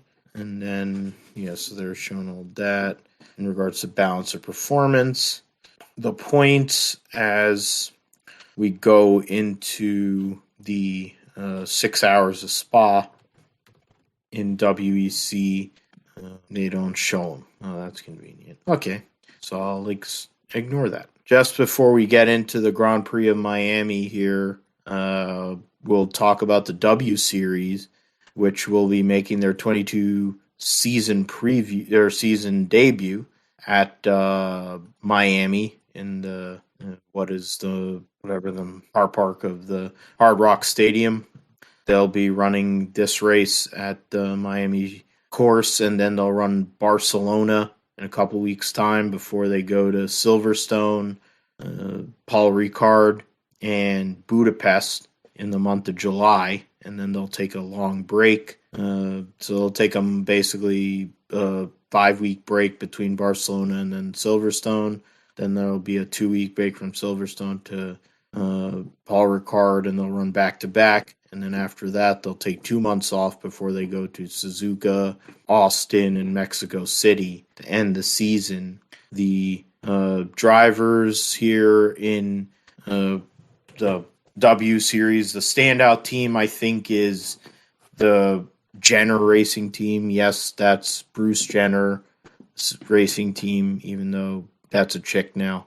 You mean Caitlyn Jenner? Even though he's a maggot moron, dipshit, has a fake vag, owns a team that has possibly the best duo. You had 2-time defending series champion Jamie Chadwick and American Chloe Chambers, 17-year-old Chloe Chambers. So talented young American to look at for the future, hopefully can stand out. The Americans that have ran in this W Series have struggled, unfortunately, whether it was Shea Holbrook or Sabri Cook. So hopefully Chloe Chambers can have a little better fortune, and she has great car control and ability there. And then you're racing with the 2-time defending champion, somebody who is a Williams development driver. So that's a team to look at for sure. You have, I'm trying to go and look at somebody here. Yeah, Marta Garcia won a race last year. That's one team there. Puma team. The Puma team which will have Emma Kimalainen and Teresa Babikova, young prospect there. So basically, you get the Norwegian flavor there. Then you have the British duo Alice Powell, who finished second in points and has been one of the better drivers in this series. And Jessica Hawkins, who has some appearance, it looks like she's done a lot of stunt driving. So Sarah Moore finished fifth. Last year, Abby Eaton, who was the Stig in the Grand Tour, comes back. A big proponent of racing pride for LGBTQ+. So she's a way better representative of that than Bruce is. Got Abby Pulling and Bruna Tomaselli for the Racing X team. Bruna Tomaselli actually ran Road to Indy a few years ago, so that's interesting. Betske Visser, who has experience second in the first season and has ran European Le Mans and for the I'm forgetting the team, the Watchers, whatever, the one car in the Le Mans, whatever, in WEC. It's a team that Sebastian Ogier is driving for, but she's been up there. Then there's interesting another combination. Bianca Bustamante and Juju Noda are 17 and 16. By 17 and 16, they're gonna have a 2-year contract to run in this series to kind of build themselves up and build up the next level and next generation of women drivers. So those are some of the people that we're going to look at here in the W Series as we go along. Of course, bias for me will be hoping that the American can go and do some work. Chloe Chambers, we'll talk about it next week on the GSP. Going into the next race, Grand Prix of Miami, new circuit, fake fountain, marina, marina, all kinds of fake shit, overpriced tickets, prime time viewing for people in Europe, because just to do the Grid Talk podcast, their start times are 11 for the qualifying race and 11 p.m. and 11:30 p.m. for the qualifying and for the race, respectively. So it tells you how late the racing is going for them. For us, it's probably a little bit better. But I mean, the honest to God's truth is, is it going to be the same? Do we see the same thing? Do we see the Leclerc Verstappen? Does Leclerc recover after a pretty mediocre race at Imola? Can he go out there and win the race, or is Max Verstappen going to continue the momentum he built at Imola with both the sprint race, the qualifying, the sprint race, and the race win? Can Sergio Perez go out there and get a W, or will Carlos Sainz get his first career win at a brand new circuit? What are we looking for? Can Mercedes do something? Can they finally do something? Can Lewis Hamilton at a track that I'm pretty sure he'd love to win at, because he loves winning in the United States? He's won at 2 different circuits in the United States. This would be the 3rd different circuit if he was somehow or another able to pull this out of his ass. I doubt it'll happen, but stranger things have happened in motorsport. But what are you looking at, Josh, for this weekend here at Miami? Well, I think for Ferrari versus Red Bull, I could honestly go either way. It's a new track. The teams, both of them, are going to be figuring it out. I mean, maybe Red Bull I would lean towards, but I definitely think that Ferrari is going to be right there with them, especially Charles Leclerc. I think he's still got it in him. I think the mistake he made at Imola was just an anomaly, really, and we don't really know what to expect in the race itself. So I definitely think that he'll be up there running alongside or right along pace with Verstappen and Red Bull. I think for Carlos Sainz, I think they got to stop the bleeding a little bit. The last couple of races they've had incidents that took him out of the running. So I definitely think that He's got to stop bleeding there, and especially in terms of the constructors championship, and needs to be able to get back into it to maximize their points in that situation. As for Red Bull, we just got to keep continuing what they're doing. Obviously, they've been doing a lot of promotion especially with Checo Perez in Miami around the stadium, around the new race course.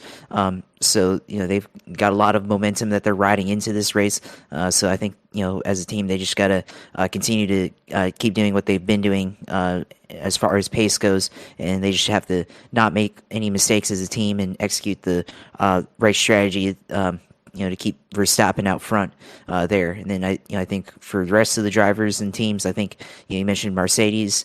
I think for that team, I think this is the perfect time to get back into it, to get back into contention for the Constructors' Championship at the very least. Maybe get George Russell placed higher in the championship standings. So definitely think this is a race for them to get back into it. Maybe they've figured out the porpoising issue a little bit. Maybe there's some upgrades there that they can bring in for this race that would help alleviate some of the issues that they've faced. Especially Lewis Hamilton. Like you said, he wants to win in America.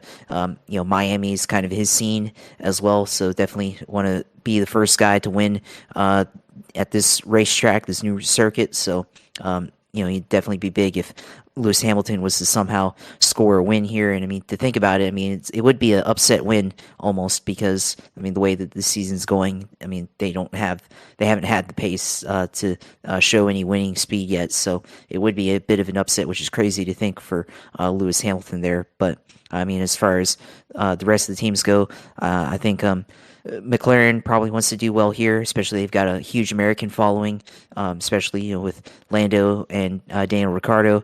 They want to be able to especially with Zach Brown being an American, they definitely want to be up there, and they have been the last couple of weeks. They've been up in the points, and Lando got a podium. So after Charles Leclerc spun out, so I think McLaren's probably poised to do well. And I would say the same thing for, to keep it American here. Same thing for Haas. They've been kind of up there too, especially with Kevin Magnussen. They've had a lot of good runs to start the year. So I expect them to at least, get into the points for that team. So expect them to be up there in that regards. I think some of the other teams that you have to look out for. Always got to look out for Alpine. They seem to be kind of off and on, but they always have pretty fast race cars, and at the very least, their drivers know how to race against each other. So there'll be some entertaining bits for sure. Around this racetrack, but it's a new racetrack and a lot of things that can happen. A lot of unknowns, especially since they haven't really done a whole lot of testing. They've just completed the circuit and everything, so they won't really know what to expect until they get out for the first practice, and then I think you probably will have a better idea of who's going to be up there running up front after the qualifying and after the sprint. So we'll see what happens there. Yeah, it's something, they'll have the regular format this weekend, racing, at least for us on the East Coast, for both Josh and I. It'll be in the afternoon, early afternoon, and then mid-afternoon. The actual race itself will be at 3:30 and go till 5:30. So, unfortunately, I won't be able to fully partake in that, but hopefully it should be a good one. It's a track that seems conducive to racing. That's what they're selling.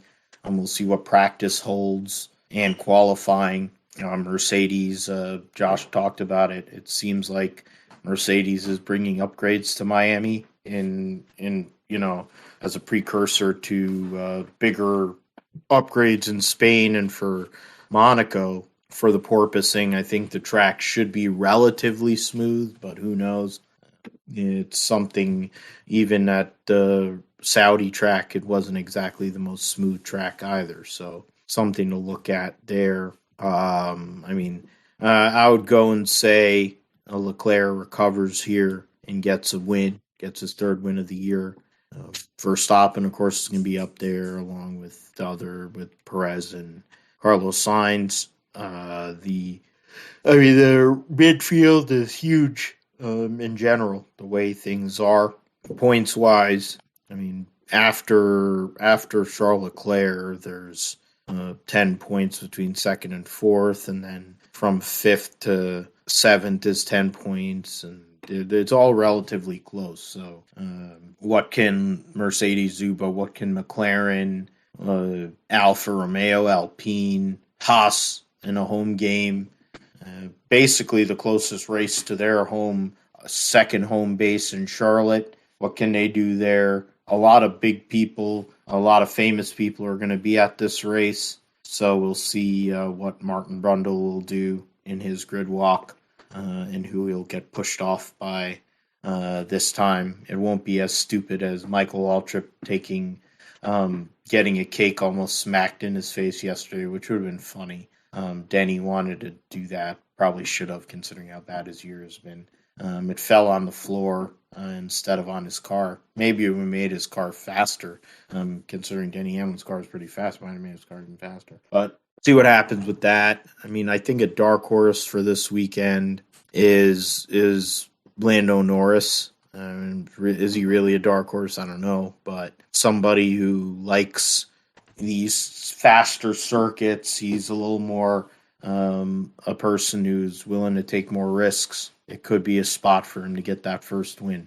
He almost got it at Mother Russia last year, qualified on pole, wrecked while trying to qualify on pole, and what would have been a win at Spa might be a spot for him in an American race, of course, with the American team principals Josh mentioned and Zach Brown trying to go and get a win, set up that month of May, continue the momentum they had from last week at Baba.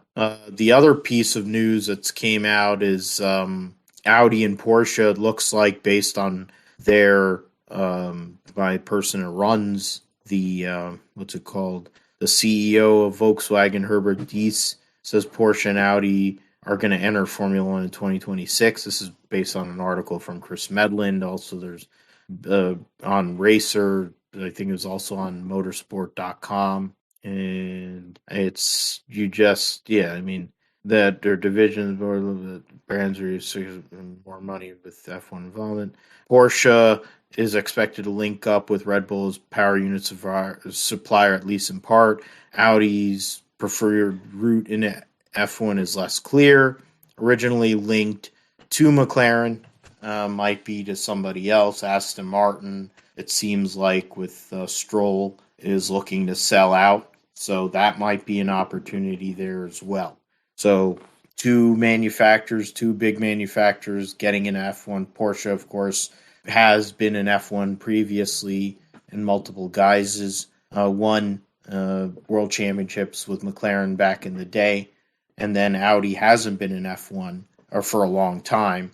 They'll be coming back, which would be good for the sport. They've basically taken away all their other involvement, and they're focused on this Formula One program and GT racing, while Porsche is going all in. They have the prototype with Penske. They're in Formula E, and they're also going to be doing this Formula One project. And then, of course, the GT situation, which has always been there. It'll be something to see how that goes as we go along.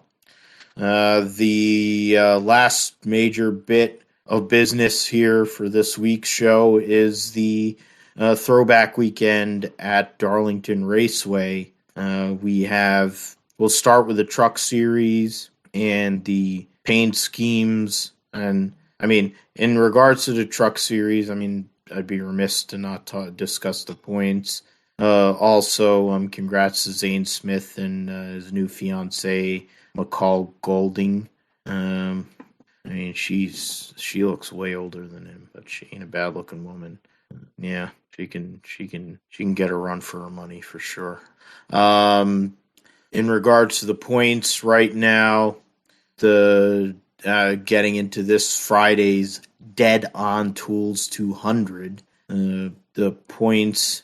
Trying to get the driver points. So Ben Rhodes leads the points over Chandler Smith by 38. Stuart Friesen's third. Zane Smith fourth. John Hunter Nemechek fifth. Zane Smith, of course, has won 2 races this year. Rhodes and Chandler Smith have also won. So those are 4 of the 6 winners so far this year. Corey Heim isn't running full time. He's won one race. And then William Byron won the other one. Why am I forgetting William Byron? I think it was the hell race did he win? Jeez. So yeah, that's the winners so far this year.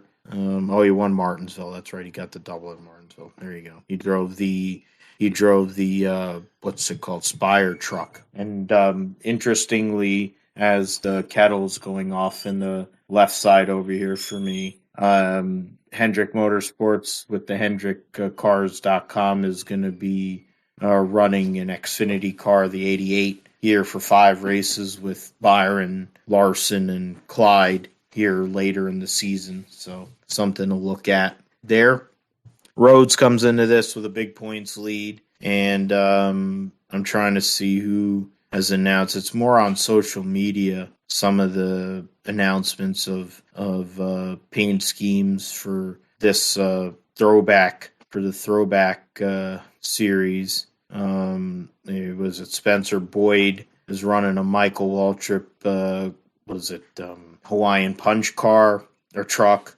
Matt DiBurrito's running a Coors Light scheme. Haley Deegan's running a Bobby Allison AMC Matador throwback, which will suck when it hits the wall. Trying to see who else they don't. So you'd think they'd go and there you go. That's what I want. Yeah, so Haley Deegan. Then Blaine Perkins is running a Doug George ortho scheme, which is pretty cool. Then Danny Bone is doing a Lyme disease. Is sponsored by ticksuck.org. That's an interesting one. Sponsor. Yeah, and then throwing back to Durwood's Mountain Dew scheme, which he won 2 championships with. Mentioned DiBurrito, Dean Thompson, throwing back to Dean Thompson, driving the Shaver Donovan Sprinter back in the day. So that's interesting, keeping it in the family. Carson Hocevar throwing back to Travis Pastrana. You can go and look into his paint scheme, and you can see Vote for Pedro in there. So that's really I like cool. that. That's probably a winner for me. Lawless Allen throwing back to Jeff Gordon's 2007 Department of Defense scheme for Nice Motorsports. Lawless Allen, of course, who got into it with Haley Deegan after the Martinsville race a couple of races ago. Personally, I think Carson Hocevar is the winner for me amongst the throwbacks that we know of. I mean, I would go for anything Bobby Allison, but it's Haley Deegan, and it's likely to end up in the wall. But yeah, the Truck Series race, we've got, 36 drivers for 32 spots. Ross Chastain is racing. The 7 truck is going to be in. Ryan Preece is running for DGR. And the 17 truck, you have Ross Chastain racing probably for Nice. Ogata running a Mike Skinner scheme. I think he's one of 2 trucks that are going to be running a Mike Skinner throwback. I love that there's no Ron Hornaday or Jack Sprague throwbacks. I mean, how does that happen in the Truck Series? I think it's sacrilege, but it's the same way as William Clyde Elliott won't run a Ron Hornaday throwback in the Cup Series, but that's beside the point. 36 for 32. Yeah, there you go. Nice Motorsport Worldwide Express. And then Brennan Poole, will be in the race too, or at least try to make the race. I'm going to go and pick John Hunter to win this race on Friday night. He hasn't won this year. He's won some stage. He's been up front, hasn't been able to finish. His pressure is on now. The Truck Series is going to start picking up in regards to running weekly. This is the time to go and start setting a tone. And I think it's the place for John Hunter to go and set the tone and get a win. If it was a throwback truck, I personally would like to see Carson Hocevar get that W finally. But I have a hard time seeing him getting it. I mean, Stewball has a good one, too, throwing back to a dirt late model. Chase Purdy threw back. I forget who he threw back to, or he threw back to Durwood, a truck that he ran years ago. I'm not sure what Todd Bodine's going to be running. It probably should be a throwback to like his Hungry Jack car back in the day when he drove for Frank Cece and the CC Welliver team. That would be a good one. The Hungry Jack car, the Fiddle Faddle car, or the Factory Stores of America Ford. I'm throwing it way back. And for the people that do listen, it tells you how far I've been in racing, how long I remember. You could really get crazy, and he could go and run his Pepsi Crystal car that he ran at Watkins Glen. That's a good one. If you really want to go and throw back, that's one to go. You go and search that. You go and learn something here on the GSP. But who are you looking at, Josh, for this Friday night at Darlington for the Truck Series? Well, I mean, I think you got to go with who's familiar in this series, and I mean, right now, it's Ben Rhodes, John Hunter Nemechek, Chandler Smith. Basically the guys that have been running up front the whole year that I look at. I think Ben Rhodes has been pretty good at this track in the past, so I definitely expect him to run up front here. I mean, as far as throwbacks, I mean, I like the Spencer Boyd throwback to Michael Waltrip. That seems to have a kind of the same flow with the scheme and everything.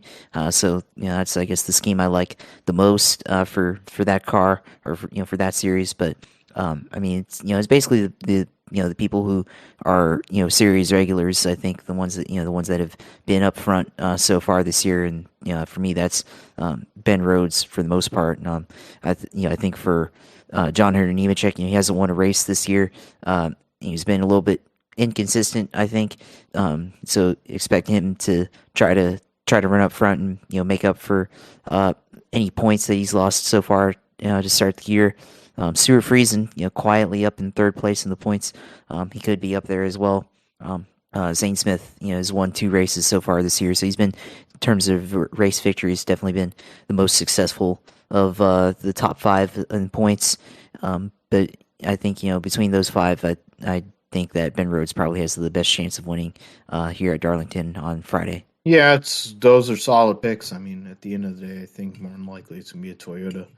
Hard to see a Chevy that could really do anything. We were waiting on Gren Enfinger and GMS to do something. It's been a for them. Nice, of course, with Ross Chastain racing this weekend. It might be a little different with Carson Hocevar, but it's going to be hard for the Chevys to compete against the Toyotas of Kyle Busch Motorsports and Dorsport. Getting into the Xfinity series, we went over all the points and all that. It's the Mahindra Roxor 200. 2 cars are going to miss the race going into this weekend. They don't have the paint scheme thing up for this race. I'm trying to remember. I know that Sam Mayer is running a Rick Mast throwback this coming weekend. The 02 will be running a Mark Martin throwback. Those 2 car will not be running a throwback. It looks like that's the RCR number 3. Number 4, they don't have one. I'm trying to see. What's it called? Ryan Vargas is going to be running a Jeff Gordon Pepsi throwback this weekend. They're not running one. Wouldn't matter anyway. The 0 or the 7 car. I forget. They're running a Goose. I think it's essentially like the Blue Goose. 80. Yeah, it is a Blue Goose. Yeah. They're running a Hellman's Blue Goose throwback. So that'll be a good die-cast to collect if you have the Blue Goose, which is a grail for a lot of people. For Justin Allgaier. And 08 is going to be running a Bobby Dotter Hyde Tools throwback. I'm like, yeah, that looks familiar. I'm like, yeah, it is. It's the Hyde Tools throwback for Bobby Dotter, the car owner. The 8 car will be a throwback to Looney Tunes 2002 for Junebug with a combination of Tire Pros and his other partners there for Josh Berry. Give me a second here. I mean, I'll say for myself with the 8 car, that was one of my favorite schemes from back in the day. Watching Dale Jr. Dominate at Richmond back in 2002. So this is a great scheme to throw back to. It was really unique. And it was really the start of junior motorsports back then. It was back when it was just as licensed. Chance too. Yeah, it was Chance too. Yeah, and because that's where MTJ got the shot with Richie Gilmore and all of them, because they ran NR03 and all that. Yep. They ran sim game. They ran the sim deal, and Junior had to move down and stay at his house, and that's where it all started. Yeah, but I mean, back then, I think Junior Motorsports was Dale Jr.'s licensing company back then. Yeah. Because if I remember correctly, Junior Motorsports logo was on the deck lid of the original version of this scheme with Josh Berry and Gossamer. So it's a great throwback for sure, and I think for me that's the one I like the most. Yeah, I'm trying to go and look through because they don't have them all up, and what is it? Yeah, the 13 will have Timmy Hill this weekend throwing back to Ricky Hendrick, so that's cool. 6, so Colleague doesn't have anything announced as of yet. The Joe Gibbs, the 18 doesn't have anything. I'm pretty sure they won't have one. I mean, to be honest about Bruckshot, he ran a great one with Robert Huffman a few years ago and won. So they don't have one. The 23 is, I swear that the 23 announced they were going to run one, but they didn't. I know that Jeb Burton is throwing back to his dad, so that's just cool. Throwing back to Warburton, to the scheme that his dad won, the Guantley 27 Chevy, or I think it was a Chevy when he won his first career Busch Series race, his dad. So that's a cool one. And Jordan Anderson, yeah, they're not throwing back. Who cares? They suck. Awuji should throw back and put somebody who can drive a race car. Yeah, this is painful. And then Keebler Gibbs is going to be running a throwback to Bobby Labonte's 2002 Interstate Battery scheme. So I guess credit to throwing back to a real champion and not an asshole. JJ Ailey will be running a throwback to Bobby Hamilton's Country Time car in 1993, 92, 93. And that's cool. The late Bobby Hamilton, former Truck Series champion. So that's a good one. You have to give MBM Motorsports credit. They always do the throwbacks the right way. I guess they have more flexibility, of course, sponsorship-wise, to do that too. To be fair, think the Hendrick, that's the Hendrick cars. DGM, they're not gonna. Stewart Haas ain't gonna run a throwback because it's freaking Riley Herbst. So I personally, you have a favorite with Josh Berry. I think I like the Jeb Burton one. I'm always gonna be a mark for Ward Burton.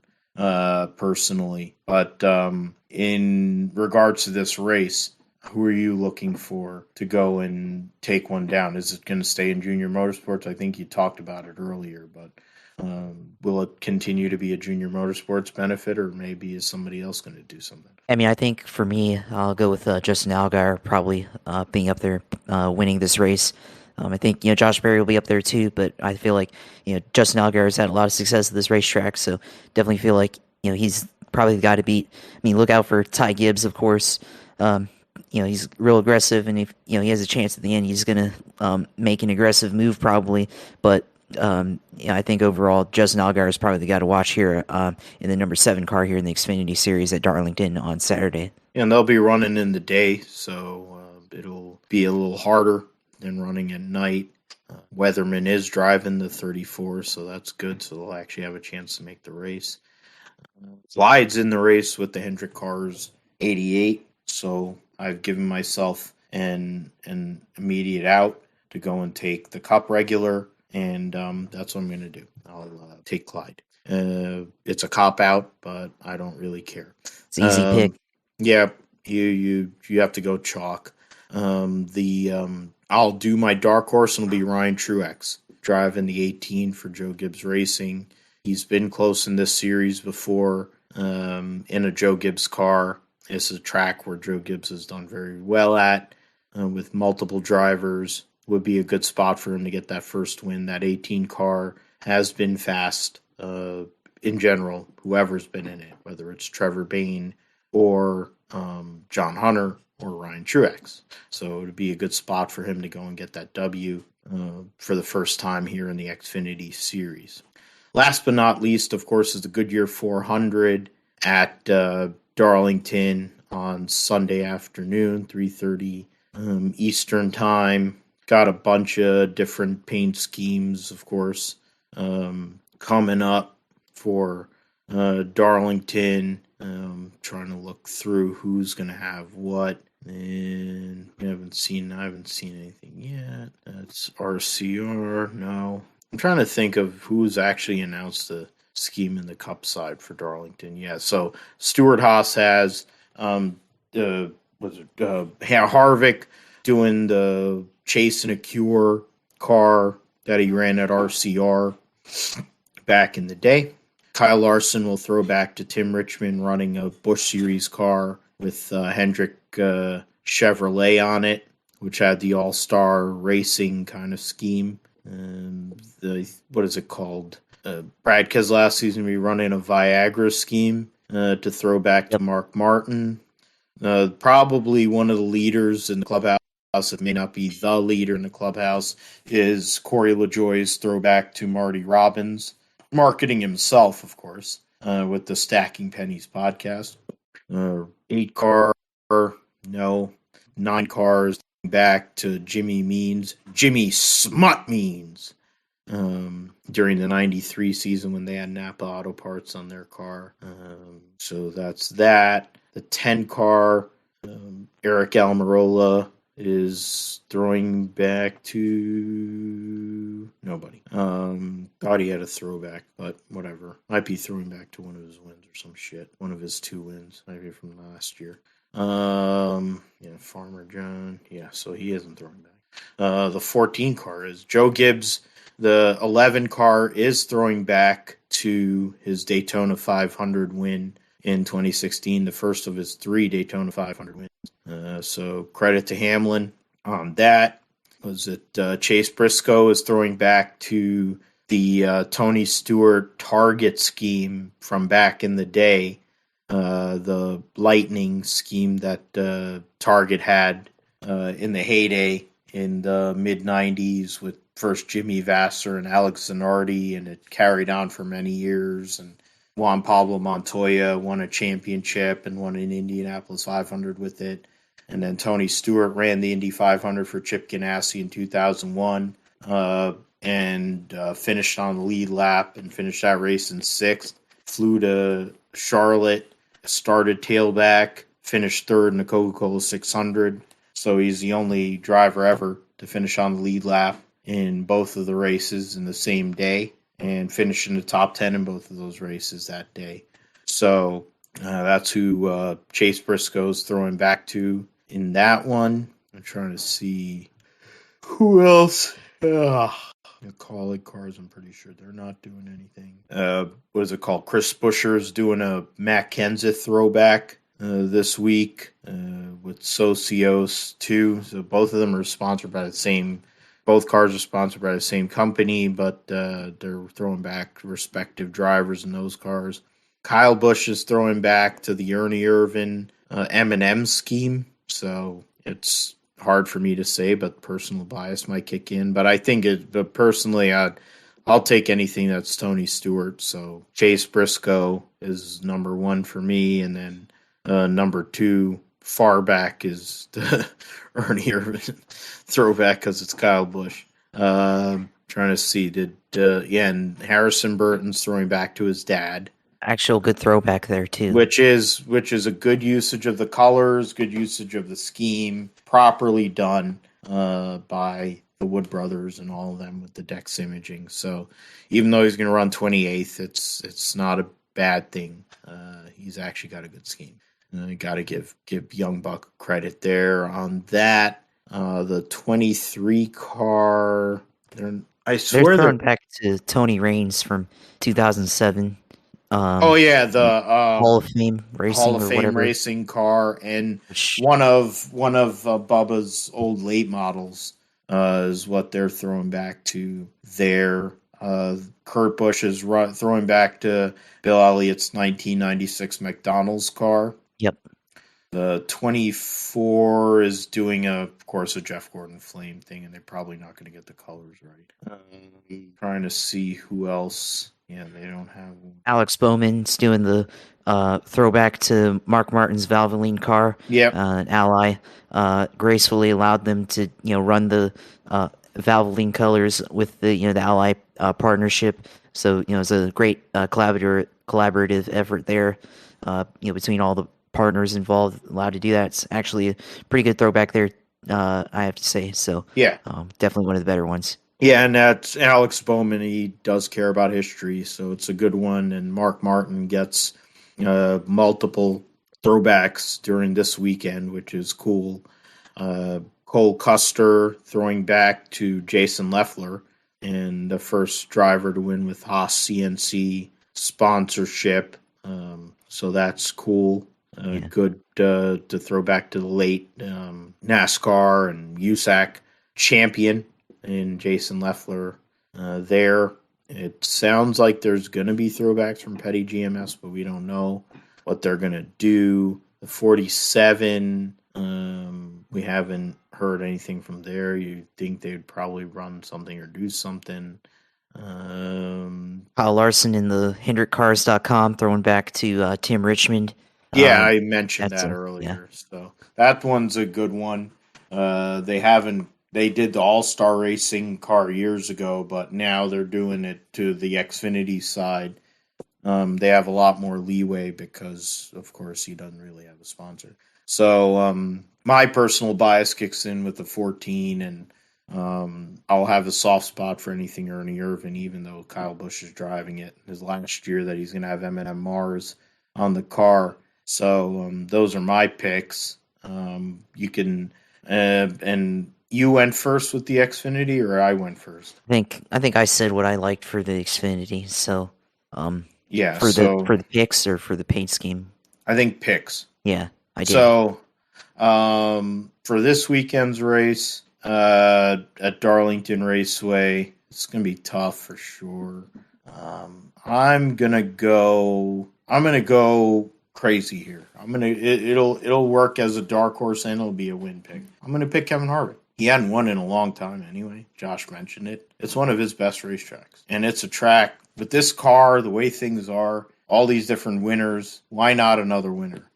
Kevin Harvick ain't going to retire anytime soon. Eric Almirola is. I think it sounds like Martin Truex might because of Ty Gibbs. If Kyle Busch could go and get a charter, I think he'd go out on his own. Or get a couple charters, and he'd go and get him and his brother, and they'd run together. But I think Kevin Harvick goes and pulls one out this weekend. Had a race that a couple of years ago after the returning from the pandemic, they won that race. They dominated. Ford needs to do something. They won two of the first, 4 races of the year with two of the young guns in Cindric and Briscoe. But since then, they've gone silent. Blaney has had some consistency, but they haven't been able to finish the deal in races. Blaney, of course, is where is he? Ryan Blaney's second in points. Yeah, Ryan Blaney's second in points. He hasn't had the finish the finishes and the final results that he's wanted. So other than that, he's the only Ford in the top 10 in points. You have Almirola, Harvick, Briscoe, all the teammates, 11th through 13th. There's only 4 Fords up there. It's a spot for Darlington. It's a race where tires and everything. It's a spot for Ford to finally show up. I picked Kevin Harvick. Dark horse selection based on this weekend's list of drivers and teams. Dark horse selection to go out there and do something big. I'll go and say Daniel Suarez. He's running a Coca-Cola car, so that'll be pretty cool. Maybe he'll throw a Coca-Cola paint scheme, throwback to Bobby Allison, which would be good. It would be interesting that he would go and win at Darlington for his first career win. He's been up there. He's been contending. Trackhouse has been one of the best teams this season. Wouldn't be shocking if Daniel Suarez goes and gets a win there with Travis Mack at the helm. What are you looking at, Josh, for your choices, not only on schemes, but on picks? And then you can go and lead into your sim segment. Yeah, of course. I think for me, my favorite schemes are Kyle Larson's scheme, Tim Richmond. Big.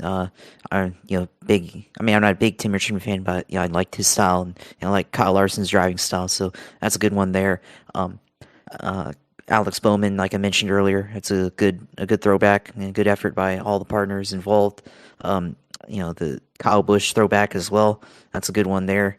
I definitely like Kurt Busch's throwback to Bill Elliott, so that's a good throwback there as well.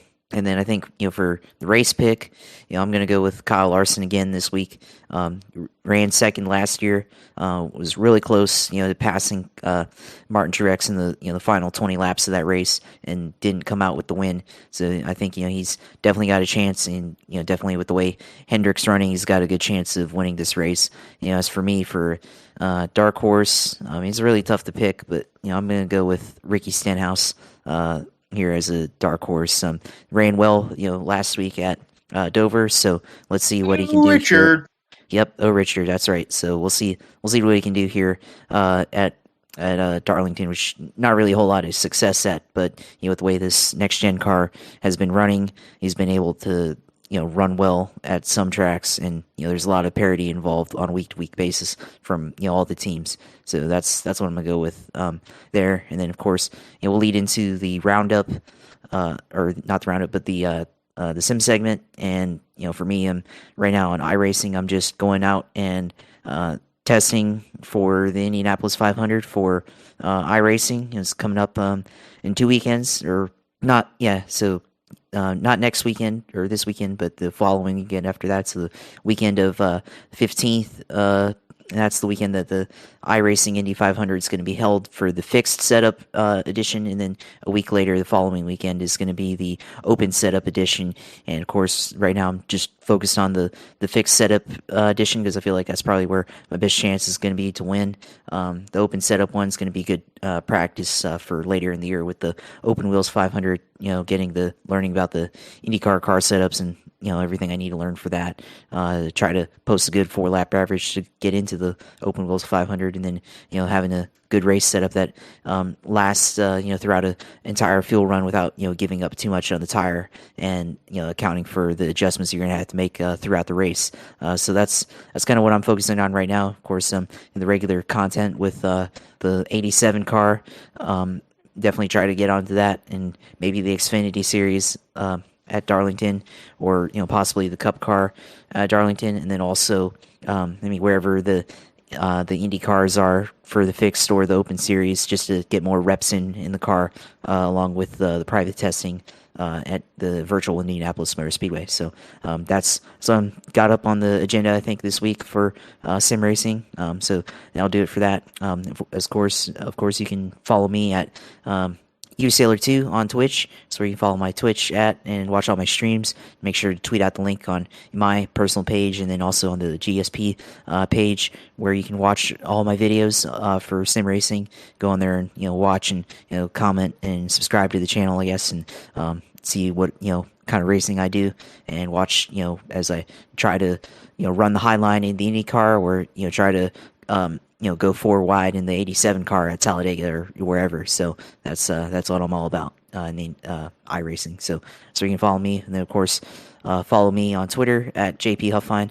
That's where I got all my racing takes and, of course, all the insights from the Jacksonville Jaguars 2022 NFL Draft and other topics that I'm interested in. You look at that and see what all the things that I'm currently interested right now. Look at that and follow me, and we can have a good discourse, good conversation on Twitter there. So that's where you can follow me, and then of course leading into the GSP. Of course, we've been on YouTube now for the last almost 2 months now that we've been on YouTube, a month and a half, I think now, and we're trying to grow the channel, and definitely follow us there.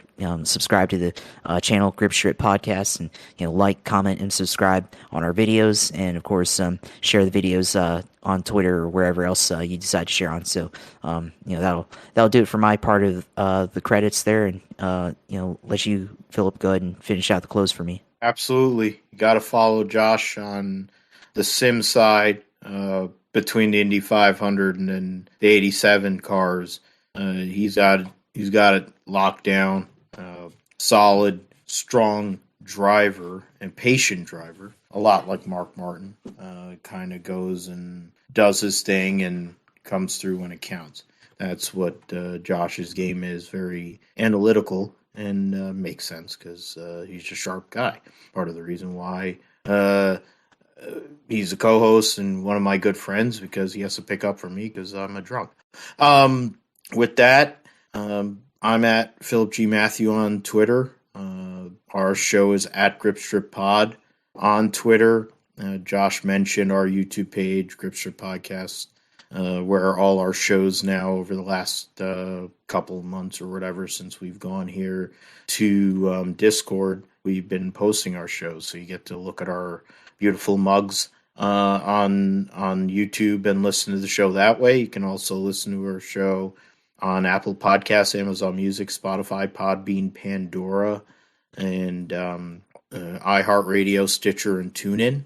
So I'm probably have to go out to some of the other ones where the European shows are posted, like Grid Talk and some of the other shows that are part of the some of the people that are on the Grid Talk group. You'll hear me on the Grid Talk podcast this weekend for the qualifying show for the Miami Grand Prix. I won't be able to, unfortunately, catch the race, so. You can forgive me if I don't have it all for that race, but to be honest, I've hosted a show recently and I didn't watch a lap of that race either. So it tells you how good I am as a performer and as a contributor when I can go and do what I have to do, even when I don't get to see the race. So with that, we'll bring it back next week for episode 113 of the Strip Podcast. Cover all things Miami Grand Prix. We will talk about NASCAR at Darlington. We'll get into the Indy GMR Grand Prix at Indy, and a busy week of motorsport that'll be coming along in the following week there, which will see the likes of MotoGP, Moto2, and the French Grand Prix at Le Mans. There'll be IMSA at Mid-Ohio. You'll have NASCAR at Kansas, the Cup Series. You'll have Formula E in Berlin. So a bunch of stuff to get into. Trucks will also be at Kansas.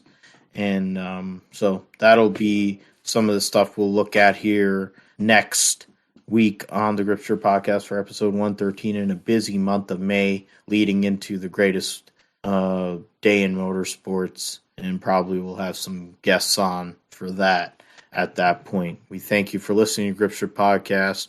For Josh, I'm Phil. Stay safe, take care of one another. Be good to one another. Still going through a tough time. Do the best we can for each other so we can go and live and enjoy this thing we call motorsports and sports and have fun and live life. With that, take care. God bless. Goodbye.